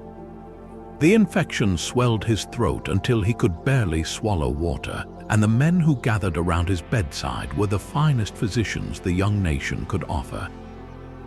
They bled him repeatedly, drawing nearly 5 pints of blood over the course of a single day. They applied blistering agents to his neck to draw out the inflammation. They gave him a compound called calomel, a white powder made from mercury, which they believed would purge the body of harmful humors. In the 18th century, these were standard treatments, but we now know they likely did far more harm than good. The loss of so much blood would have weakened him severely, and the mercury in calomel is a potent poison. Even in small doses, it can damage the kidneys and nervous system, causing tremors, excessive salivation, and confusion. Washington's doctors noted that he became restless and that his condition deteriorated despite their efforts. Some historians have wondered whether the mercury compounds, combined with the bloodletting, pushed his body past the point of recovery. But was there something darker at work? Washington had made many political enemies. He had crushed the Whiskey Rebellion and advocated for a strong federal government, which earned him bitter foes among those who feared centralized power. Could one of his doctors have been an agent of those enemies, administering a fatal dose of calomel under the cover of legitimate treatment? The possibility has been raised, but the evidence is thin. The attending physicians were among the most respected men of their time, and no credible accusation was ever made against them. What is far more certain is that the medical practice of the era was itself a kind of slow poison. The very tools meant to save lives often delivered suffering. Washington's final hours offer a window into a world where even the most powerful man in America could not escape the limits of the knowledge of his time. His legacy endures not only in the nation he helped create, but also in how his passing revealed the fragile line between healing and harming, a line that blurred every time a doctor reached for a lancet or a jar of mercury. The irony is that a simple infection, one that today would be treated with antibiotics and rest, became a death sentence because of the remedies themselves. And that quieter mystery, the question of how many of history's great figures were undone not by their enemies but by the best intentions of those who cared for them, continues to echo through the centuries. When Antonio Salieri died in 1825, he took a secret with him that had haunted his final years. The question that followed his coffin was not about the music he had written, but about whether he had killed a younger composer. Salieri had spent his last decade in a fog of confusion and rumor, his mind clouded by dementia and the weight of an accusation that would not fade. In his lucid moments, he reportedly denied the charge with great emotion. He told visitors that he had never harmed Mozart, that the story was a wicked invention. But the rumor had already spread across Europe, planted by a newspaper article years earlier and nourished by the public appetite for a dramatic confession. The truth was that no credible evidence ever linked Salieri to any poison. No physical trace, no witness, no document. The confession that some claimed he made in a hospital bed was likely the confused speech of an old man whose mind was unraveling. His own doctor said that Salieri suffered from hallucinations and that his words could not be trusted. Yet the myth refused to die. The play Amadeus by Peter Schaffer and the film that followed turned the rivalry into a legend, with a fictional scene of an elderly Salieri whispering that he had poisoned Mozart and that God had punished him with mediocrity. That story, gripping and theatrical, became the version millions remember. It overshadows the quieter reality of a man who died of natural causes, worn down by age and illness. His body was buried in a common grave, and his name was linked forever to a crime he almost certainly did not commit. The deaths of Mozart and Salieri are now forever intertwined, not through a single act of malice, but through the power of a story that people wanted to believe. One man died young, the other lived long enough to be haunted by a ghost of his own making. And in that interweaving, we see how history sometimes binds two lives together in a way that fact cannot untangle. If mysteries were measured by their reach across decades, the disappearance of Amelia Earhart might top them all. On July 2, 1937, the world lost contact with the most famous woman in aviation as she flew over the Pacific Ocean. She and her navigator Fred Noonan were attempting to circle the globe along the equator, a feat that had never been accomplished. Their last known radio transmission placed them near Howland Island, a tiny speck of land in the vast blue emptiness of the Central Pacific. And then, silence. The United States Navy launched one of the largest search operations of its time, scouring the ocean for weeks. No wreckage was found. No life raft, no message in a bottle. The official conclusion declared that the plane had run out of fuel and crashed into the sea, sinking to the bottom where no one could reach it. But the absence of any physical evidence left a door open for other possibilities, and the theories that have filled that space are as varied as they are persistent. One of the most enduring alternatives suggests that Earhart and Noonan did not simply disappear into the waves. Instead, they may have survived for a time on a remote island. The primary candidate for this theory is Nicumaroro, known in the 1930s as Gardner Island. It sits about 350 miles from Howland, a coral atoll covered in dense scrub and surrounded by treacherous reefs. Radio operators reported receiving faint distress signals for several days after her disappearance, signals that seemed to originate from that area. The calls were weak, often broken, but a number of credible listeners heard a woman asking for help, identifying herself as Amelia Earhart. The official search ignored these reports, assuming the plane had gone down near Howland, but decades later, researchers began to take them seriously. In 1940, a British colonial officer named Gerald Gallagher visited Nicumaroro and discovered a partial human skeleton, along with a box that contained a sextant and some pieces of clothing. The skeleton was shipped to Fiji, where a doctor estimated it belonged to a male of European descent. But the measurement techniques of the time were crude, and the bones have since been lost. In the 1990s, a forensic anthropologist re-examined the original medical records and concluded that the skeleton could have come from a tall woman of European ancestry, possibly matching Amelia Earhart. More recent expeditions have uncovered additional clues. In 2007, a team from the International Group for Historic Aircraft Recovery, known as TIGHAR, found fragments of a pocket knife and pieces of a makeup compact on Nicumaroro. The knife appeared to be from the 1930s, and the makeup compact matched a brand that Earhart was known to carry. They also discovered the remains of campfires and broken glass jars that had been modified to hold fresh water, signs that someone had lived on the island for a short period. Perhaps most intriguingly, they located an anomaly in the sand on the western shore, a shape that could be the buried wreckage of a Lockheed Electra, the model of Earhart's plane. Sonar scans and magnetometer readings have shown disturbances consistent with a large metal object buried under several feet of sand and coral, but no excavation has been permitted and the site remains unconfirmed. The capture theory offers a darker narrative. Some historians argue that Earhart and Noonan survived the flight but were taken prisoner by Japanese forces. At the time, Japan was expanding its military presence in the Pacific, and Earhart may have accidentally flown near restricted areas. According to this account, she was captured, brought to the island of Saipan, and held as a spy. Witnesses from the island later claimed to have seen a white woman matching her description in the custody of Japanese soldiers just weeks after her disappearance. In the 1960s and 70s, several veterans of the war in the Pacific came forward with stories of having seen her remains while stationed on Saipan.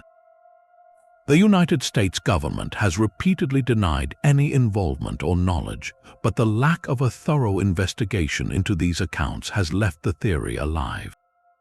Even the official conclusion remains contested.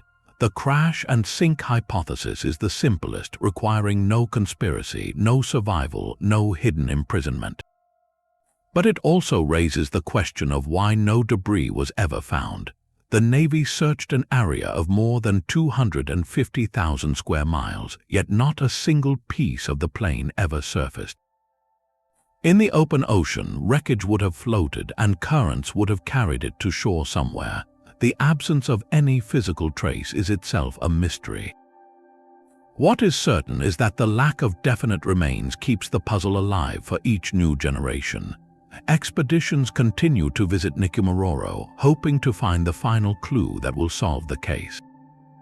In 2024, a deep-sea search team used advanced sonar to scan the ocean floor near Howland Island, and while they found the wreck of a different aircraft from World War II, they did not locate Earhart's plane. The search goes on, driven by technology that did not exist in 1937, and by a human curiosity that refuses to let the story close. The disappearance of Amelia Earhart is more than a historical gap. It is a reminder that even in the modern age, when global communication and tracking seem to cover every corner of the Earth, a person can vanish into thin air, leaving only questions behind.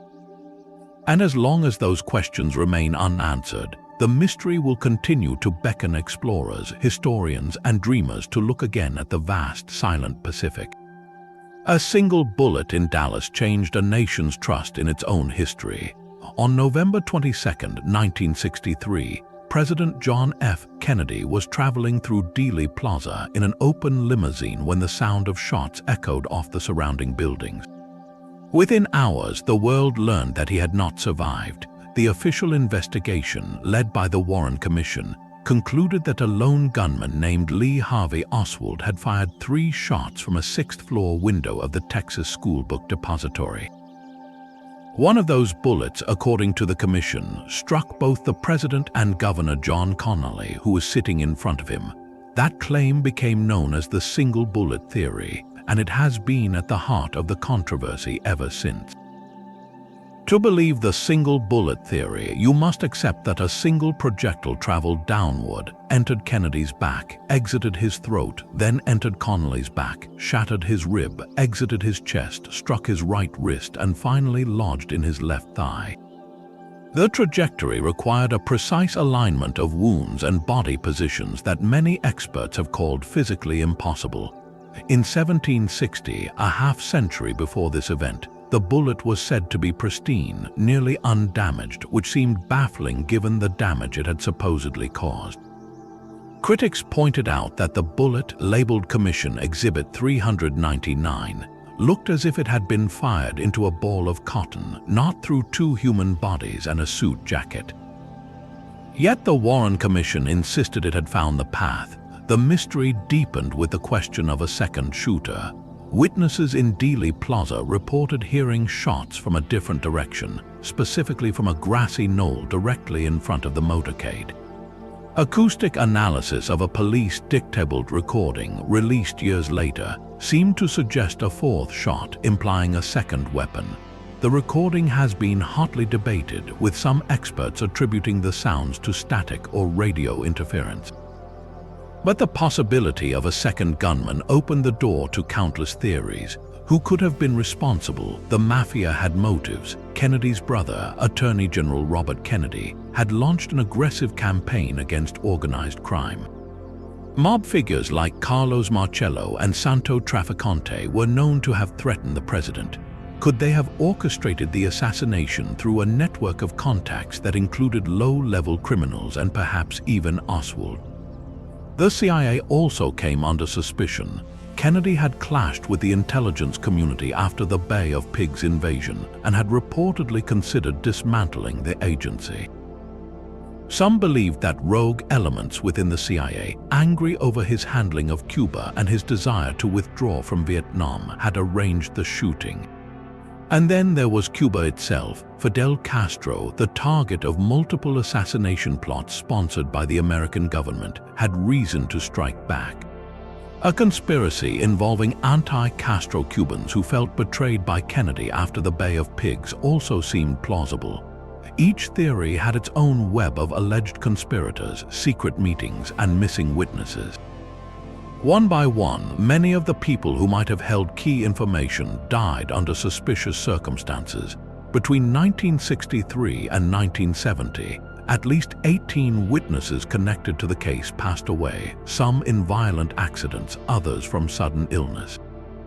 Critics called it a pattern, though defenders of the official story dismissed it as coincidence. The autopsy itself became a source of conflict.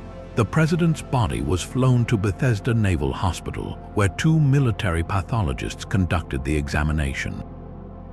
They later admitted that the procedure was rushed and that they were told not to perform a full dissection of the neck area. Photographs and X-rays from the autopsy were sealed and have been the subject of dispute. Some images show a small wound in the back of the head, while others suggest a massive exit wound in the front. The conflicting descriptions have led some researchers to argue that the body was altered before the autopsy, perhaps to hide evidence of a shot from the front. The government eventually released most of the records related to the assassination, but not all. The President John F. Kennedy Assassination Records Collection Act of 1992 mandated that all documents be released by 2017 unless the president certified that continued secrecy was necessary. That deadline came and went, and many files remained redacted or withheld entirely. In 2025, the National Archives continues to process the last batch of records, but significant portions remain blacked out. The reasons for the redactions are often vague, citing national security or personal privacy. But after more than 6 decades, the persistence of secrecy feeds the public belief that something is being hidden. The assassination of John F. Kennedy is not just a historical event. It is a fracture in the way Americans understand their government. The official story, despite being the product of a massive investigation, has never achieved universal acceptance. Polls consistently show that a majority of Americans believe there was a conspiracy. The gap between what the government says happened and what the public suspects has become a permanent feature of the national conversation. That gap is the heart of the mystery. It is not simply about who fired the shots. It is about why we find it so hard to trust the simple version, and what that distrust says about our relationship with authority. The unanswered questions surrounding that November afternoon continue to echo, not because we lack evidence, but because the evidence itself seems to point in too many directions. And as long as the files remain partially sealed and the witnesses silent in their graves, the mystery of Dealey Plaza will remain open, a wound in history that refuses to heal. The telephone rang at 4:25 in the morning on August 5, 1962, and the news that followed would never settle. A housekeeper had found the actress unresponsive in her bedroom at 12:30 that same morning, but the call to the police came hours later. That delay was the first crack in a story that would fracture into a dozen conflicting versions. The official ruling called it a probable suicide, an overdose of barbiturates. But the evidence left behind told a more complicated tale, one that reached into the highest circles of power. A diary was missing.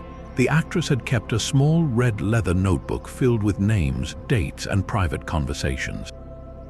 According to those who knew her, she referred to it as her little black book, and she guarded it closely. After her passing, the diary vanished. A housekeeper later claimed she had seen it on the nightstand, but when authorities arrived, it was gone. No one ever found it. Her phone records also raised questions. In her final weeks, she had made numerous calls to the White House, to the home of the Attorney General, and to a private number that could not be traced. The names of 2 brothers, John and Robert Kennedy, appeared in her address book. Rumors of a relationship with the president and later with his brother had circulated for years. The official story of a lonely actress taking her own life seemed to ignore the powerful men who had reason to want her silenced. The timeline of events that night was full of gaps. Witnesses gave contradictory statements about when she was last seen alive, who was with her, and what state she was in. Her psychiatrist claimed to have spoken with her by phone late that evening. A friend said she had seemed cheerful. The housekeeper reported hearing a phone call around midnight, but no one could confirm who called. The police report noted that the body was found in an unusual position, with one hand reaching for the telephone, suggesting she may have been trying to call for help. Yet the call was never made. Some researchers have proposed that the overdose was not self-administered at all, but that someone injected her with a lethal dose and staged the scene to look like a suicide. The absence of any glass of water near the bed, the lack of a container from which she could have swallowed the pills, and the presence of a needle mark on her arm all pointed to a different method. The autopsy report mentioned a fresh injection site, but it was dismissed as evidence of a medical bath given earlier. No documentation of that bath ever surfaced. The involvement of organized crime has also been suggested. Some theorists believe that the actress knew too much about the Kennedys' dealings with mob figures and that she was eliminated to protect those secrets. The timing was suspicious. Just 2 weeks before her death, she had begun working on a new film and seemed to have plans for the future. She had purchased furniture for a new home. None of the classic signs of someone preparing to end her own life were present.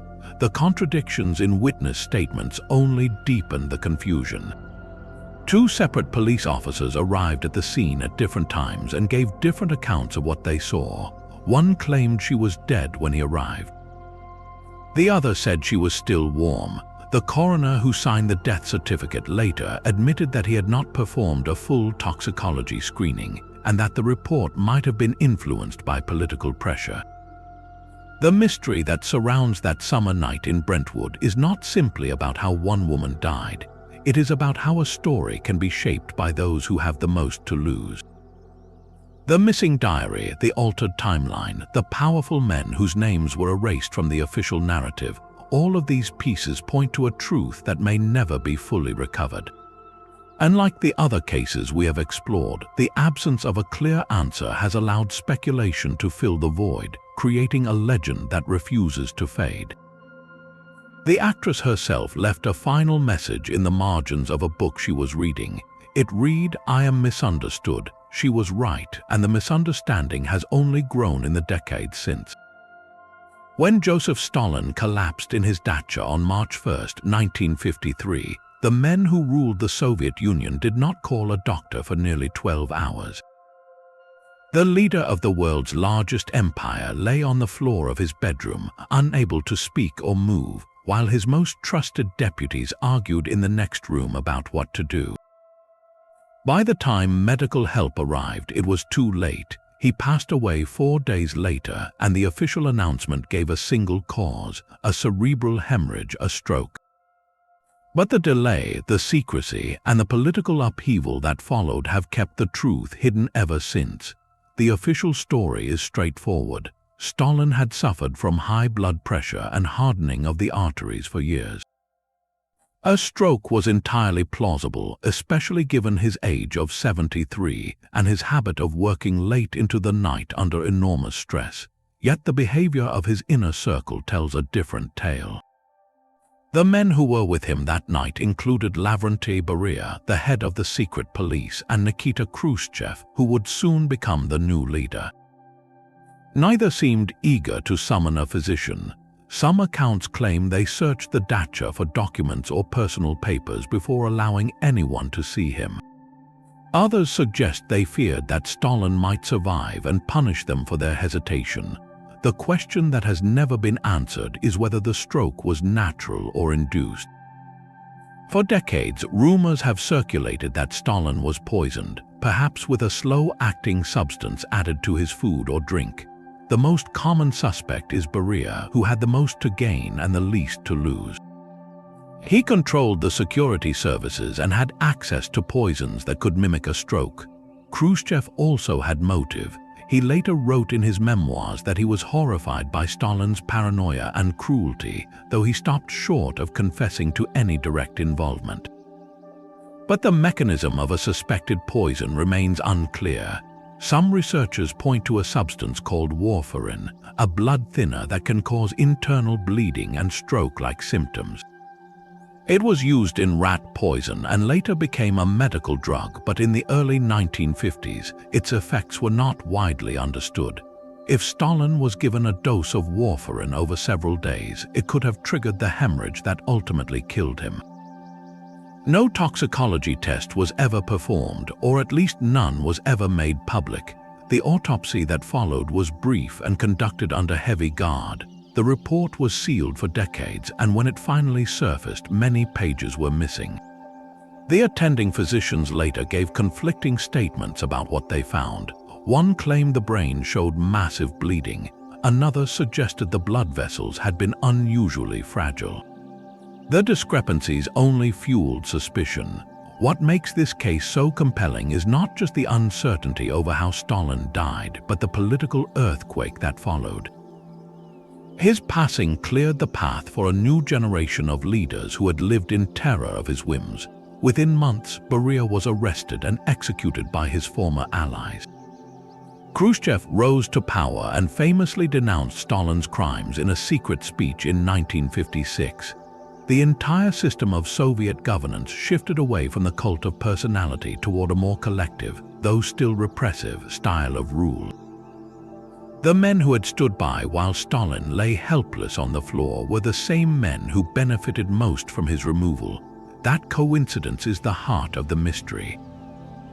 In a system where secrecy was the rule and medical records were state secrets, the possibility of a quiet assassination cannot be dismissed.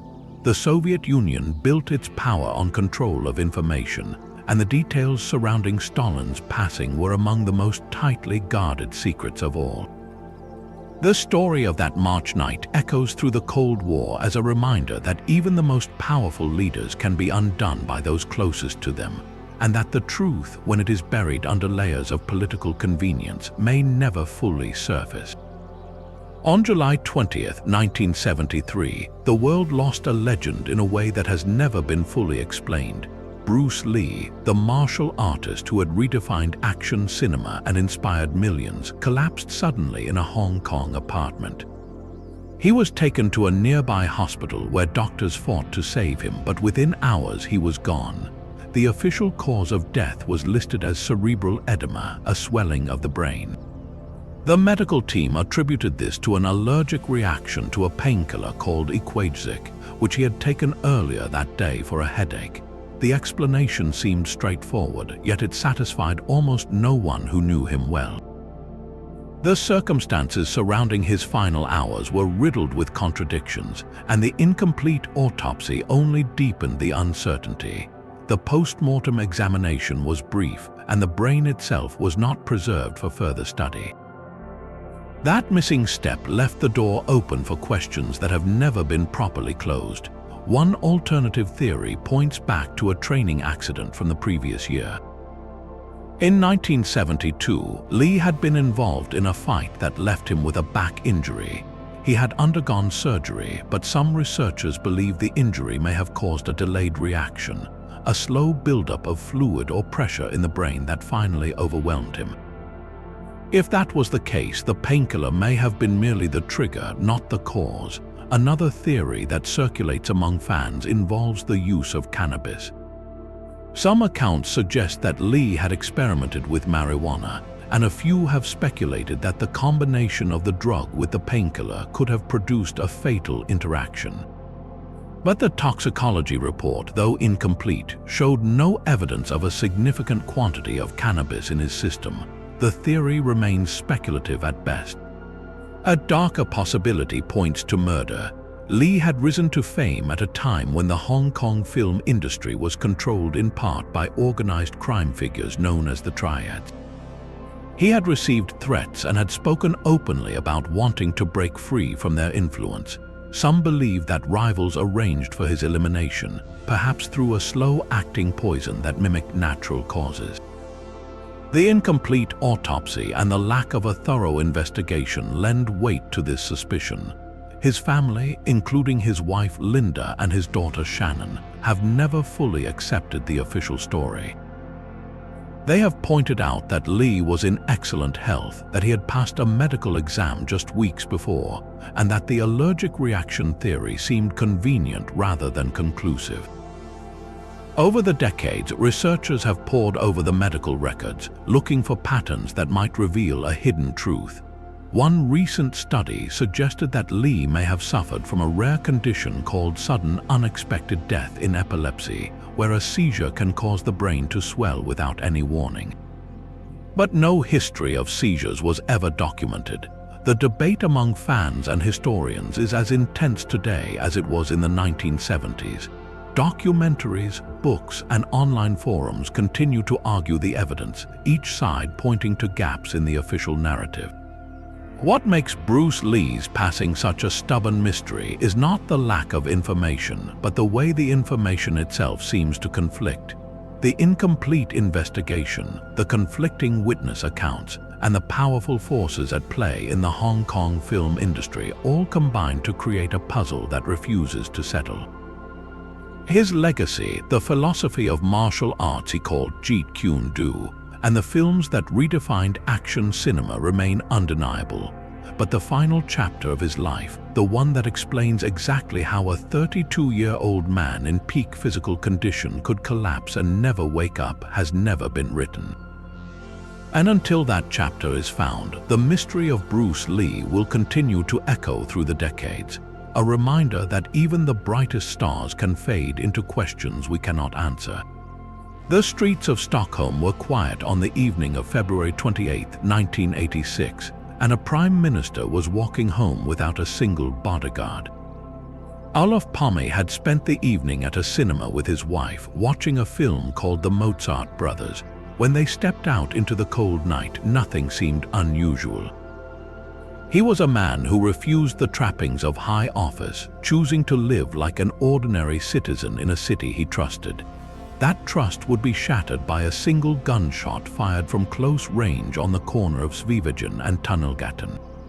The bullet struck him in the back, and by the time help arrived, he was gone.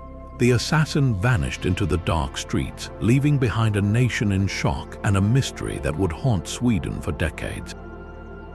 The investigation that followed was one of the largest and most expensive in modern history, yet it failed to produce a single conclusive answer. The first suspect to emerge was a lone gunman, a man with a history of psychiatric issues who had been seen near the scene. He was arrested and eventually convicted, but the evidence was thin. Witnesses described a different build, a different gait, and a different kind of weapon. The conviction was later overturned and the man was released. Then the focus shifted to a Kurdish militant group, the PKK, which had been active in Europe at the time. Some investigators believed that Palme had been targeted because of his support for the Kurdish cause or his opposition to arms deals with Turkey.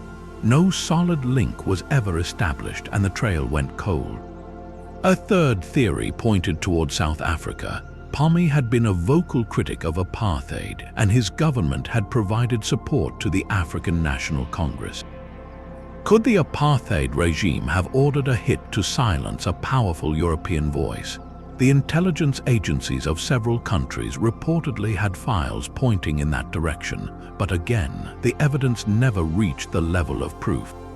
In 2020, a new chapter seemed to open when Swedish prosecutors announced that they had identified a suspect, a man named Stig Engström, a graphics designer who had been in the area that night. He had died in 2000, decades before this revelation, and the case was officially closed on the basis that he was the most likely perpetrator.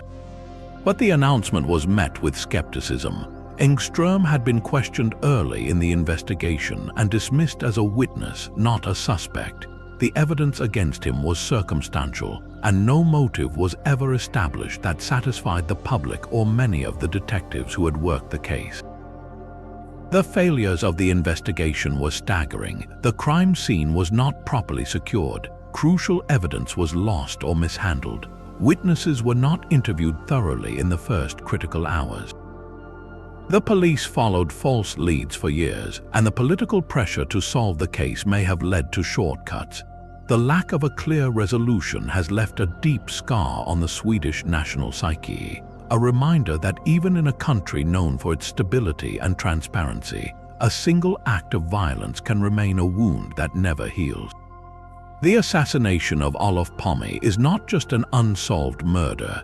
It is a testament to the difficulty of finding truth in the chaos of a sudden, violent act, and to the way that political violence can leave behind questions that echo across generations, unanswered and unanswerable. A tunnel in Paris swallowed a princess and left a world in disbelief. On the night of August 31, 1997, Diana, Princess of Wales, was riding through the Pont de l'Alma tunnel with her companion Dodi Fade and a driver named Henry Paul. The car was traveling at high speed, pursued by photographers on motorcycles. It struck a concrete pillar, and within hours, the news flashed across every screen on the planet. The official investigation concluded that the driver was intoxicated, that he had lost control while trying to evade the paparazzi, and that the crash was a tragic accident. But that simple explanation never satisfied the public, and the questions that followed have only multiplied with time. Was it really just a drunk driver who made a fatal mistake? Or was something far more deliberate at work? Some theorists have argued that British intelligence agencies orchestrated the crash. Diana, they say, had become a liability to the royal family. She was planning to marry Dodi Fayed, a Muslim Egyptian, and she was reportedly pregnant with his child. A mother of the future king carrying a child from a relationship seen as unacceptable by the establishment, the story goes, would have been too great a threat. According to this version, the security services arranged for the driver to be incapacitated or for the car to be tampered with, creating a situation that looked like an ordinary accident. Others have claimed that the entire scene was staged, that Diana survived and was hidden away, but no credible evidence has ever supported that idea. Another persistent theory focuses on the driver himself. Henry Paul was the deputy head of security at the Ritz Hotel in Paris. His blood test showed an alcohol level more than 3 times the legal limit. But critics have pointed out that the samples may have been mishandled or contaminated. Paul's family insisted he was a moderate drinker who would never have driven in such a state. Some researchers have suggested that he may have been drugged or that his blood was replaced after the crash. The toxicology results, though widely accepted by official investigators, have never been independently verified by a source outside the French judicial system. The missing security camera footage from the tunnel remains one of the most glaring gaps in the evidence. Several cameras were known to be positioned at the entrance and exit, but the footage from that night was never released. The French authorities claimed that the cameras were not operational or that the tapes were erased automatically. Critics found that explanation difficult to accept given the importance of the location. The absence of that visual record has allowed speculation to flourish because without it, the exact sequence of events in the final moments before the impact remains unknown. Multiple investigations have been conducted. The French judicial inquiry, the British Operation Paget, and a separate inquest by the royal coroner all reached similar conclusions. The crash was caused by the driver's intoxication and excessive speed, with no evidence of conspiracy. Yet each investigation has been criticized for gaps and inconsistencies. Witness accounts contradicted each other. The timing of the paparazzi's arrival was disputed. The possibility of a white Fiat Uno that may have made contact with the Mercedes was raised but never resolved. No such car was ever found. The death of Princess Diana became something more than a personal tragedy. It became a cultural obsession, a puzzle that people around the world felt compelled to solve. Like the assassination of Abraham Lincoln, which spawned endless theories about secret plots and hidden culprits, Diana's passing tapped into a deep public need to find meaning in a sudden, shocking loss. The fact that she was a beloved figure, that the official story seemed too neat, and that powerful institutions were involved all contributed to the enduring suspicion. Over a quarter of a century later, the questions remain unanswered for many. The tunnel in Paris is now a silent monument to one of the most scrutinized deaths of the modern era, a place where certainty broke apart on a concrete pillar and never came back together. A young heir vanished into the jungles of New Guinea, and his fate remains unsettled more than 6 decades later. Michael Rockefeller was the son of Nelson Rockefeller, a wealthy and powerful American family. In 1961, at the age of 23, he traveled to the remote southwestern coast of New Guinea to collect artifacts for a museum. He was deeply interested in the art of the Asmat people, a culture known for its elaborate wood carvings and complex traditions. On November 17th, his small catamaran capsized in rough waters near the shore. He and a Dutch anthropologist companion managed to cling to the overturned hull for hours. As darkness fell, Michael decided to try to swim for help. He tied 2 empty fuel cans to his waist for buoyancy and struck out for land, which he estimated to be about 10 miles away. That was the last time anyone saw him alive. The official search was extensive. Planes and boats scoured the coastline and the sea. No trace of his body was ever found. The official conclusion was that he drowned or that he was taken by crocodiles, which were common in the region. But a different story emerged many years later. one that has haunted the anthropological community and the Rockefeller family alike. In the 1960s, rumors circulated among missionaries and colonial officials that Michael had not drowned at all.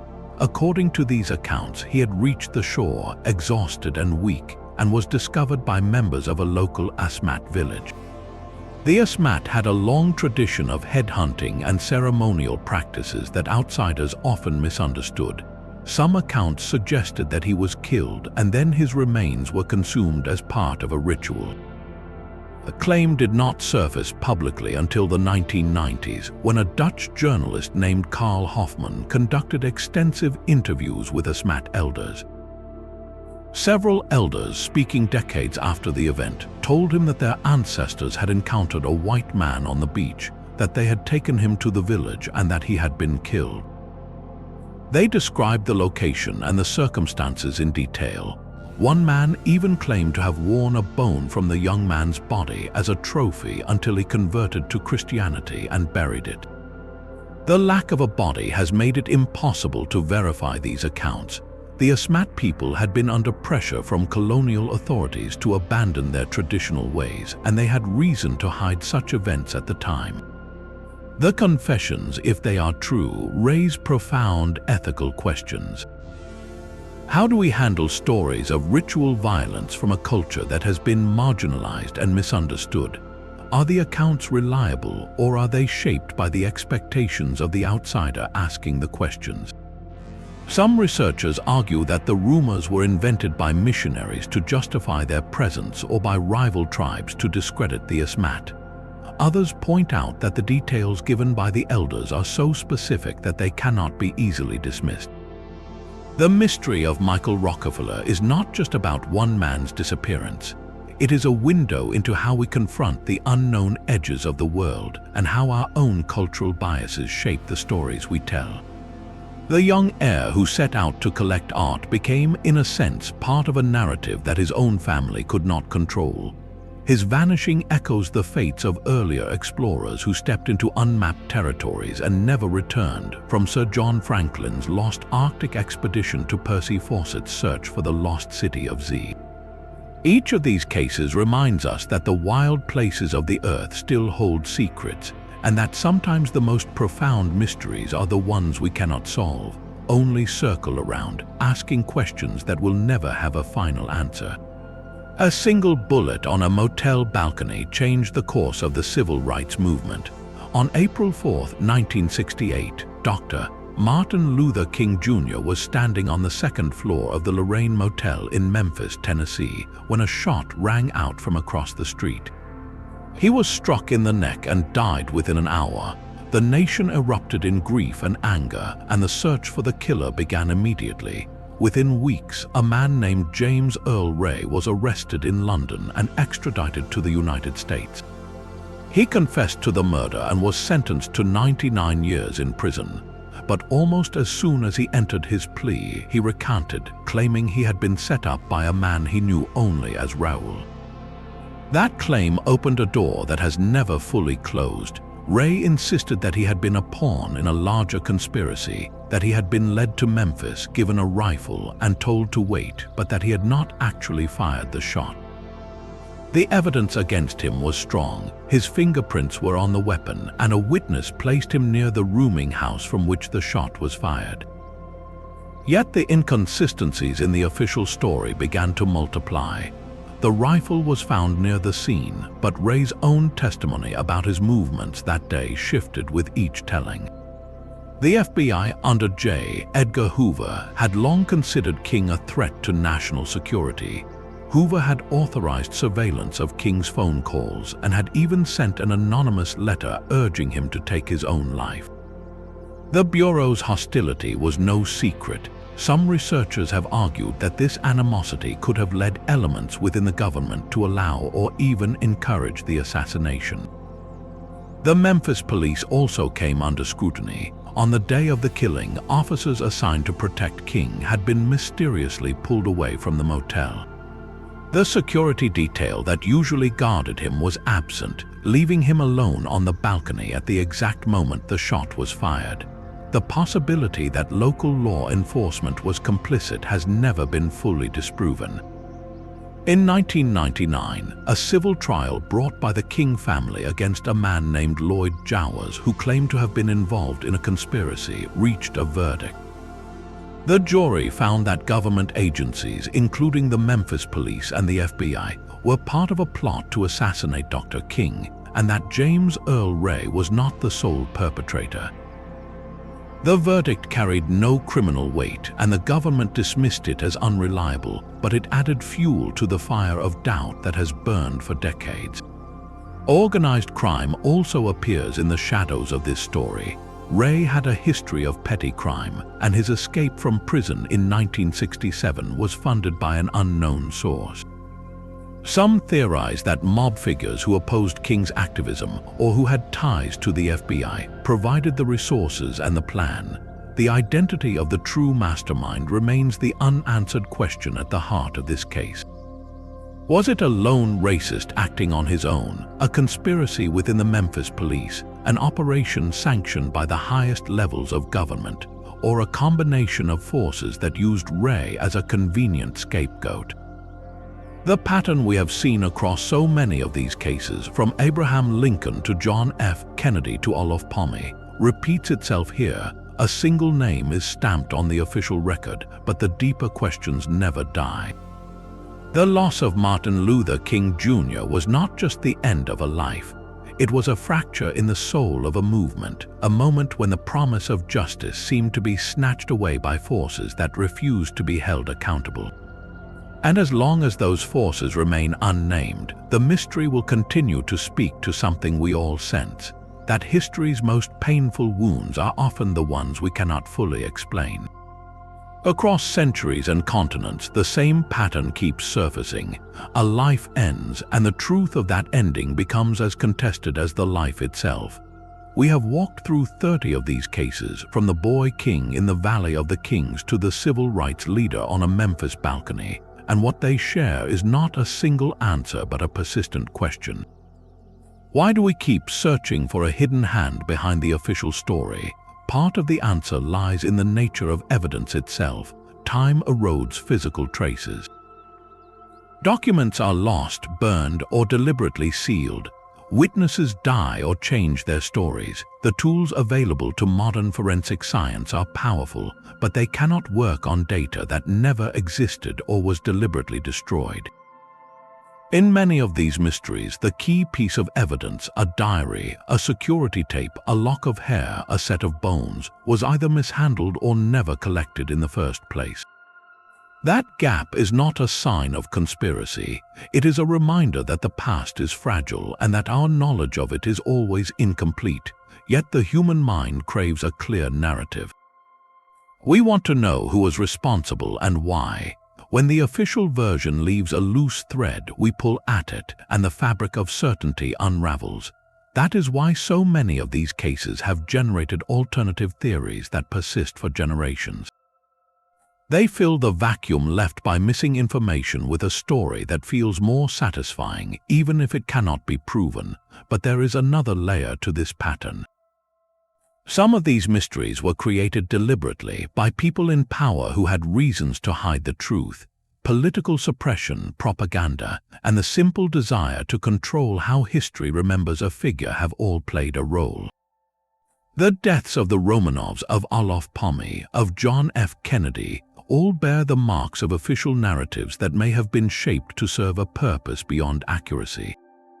In those cases, the mystery is not just a gap in evidence, it is a scar left by the deliberate exercise of power. What can we learn from this? Perhaps the most important lesson is humility. No single theory, no matter how compelling, can claim to have the final word on a case where the primary sources are lost or compromised. The best we can do is remain curious, to weigh the evidence carefully, to listen to competing voices, and to hold our conclusions lightly. History is not a courtroom, and the past does not yield its secrets simply because we demand them. Some of these mysteries may eventually be solved. A new archive may open. A new technology may extract DNA from a fragment of bone. A confession may surface from a forgotten box. but others will remain open forever because the records were destroyed, the witnesses are silent, and the truth was buried so deeply that no shovel can reach it.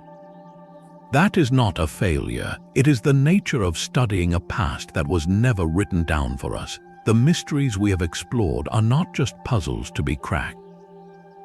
They are invitations to think about how we know what we know and how much of what we believe rests on stories that could have been told differently.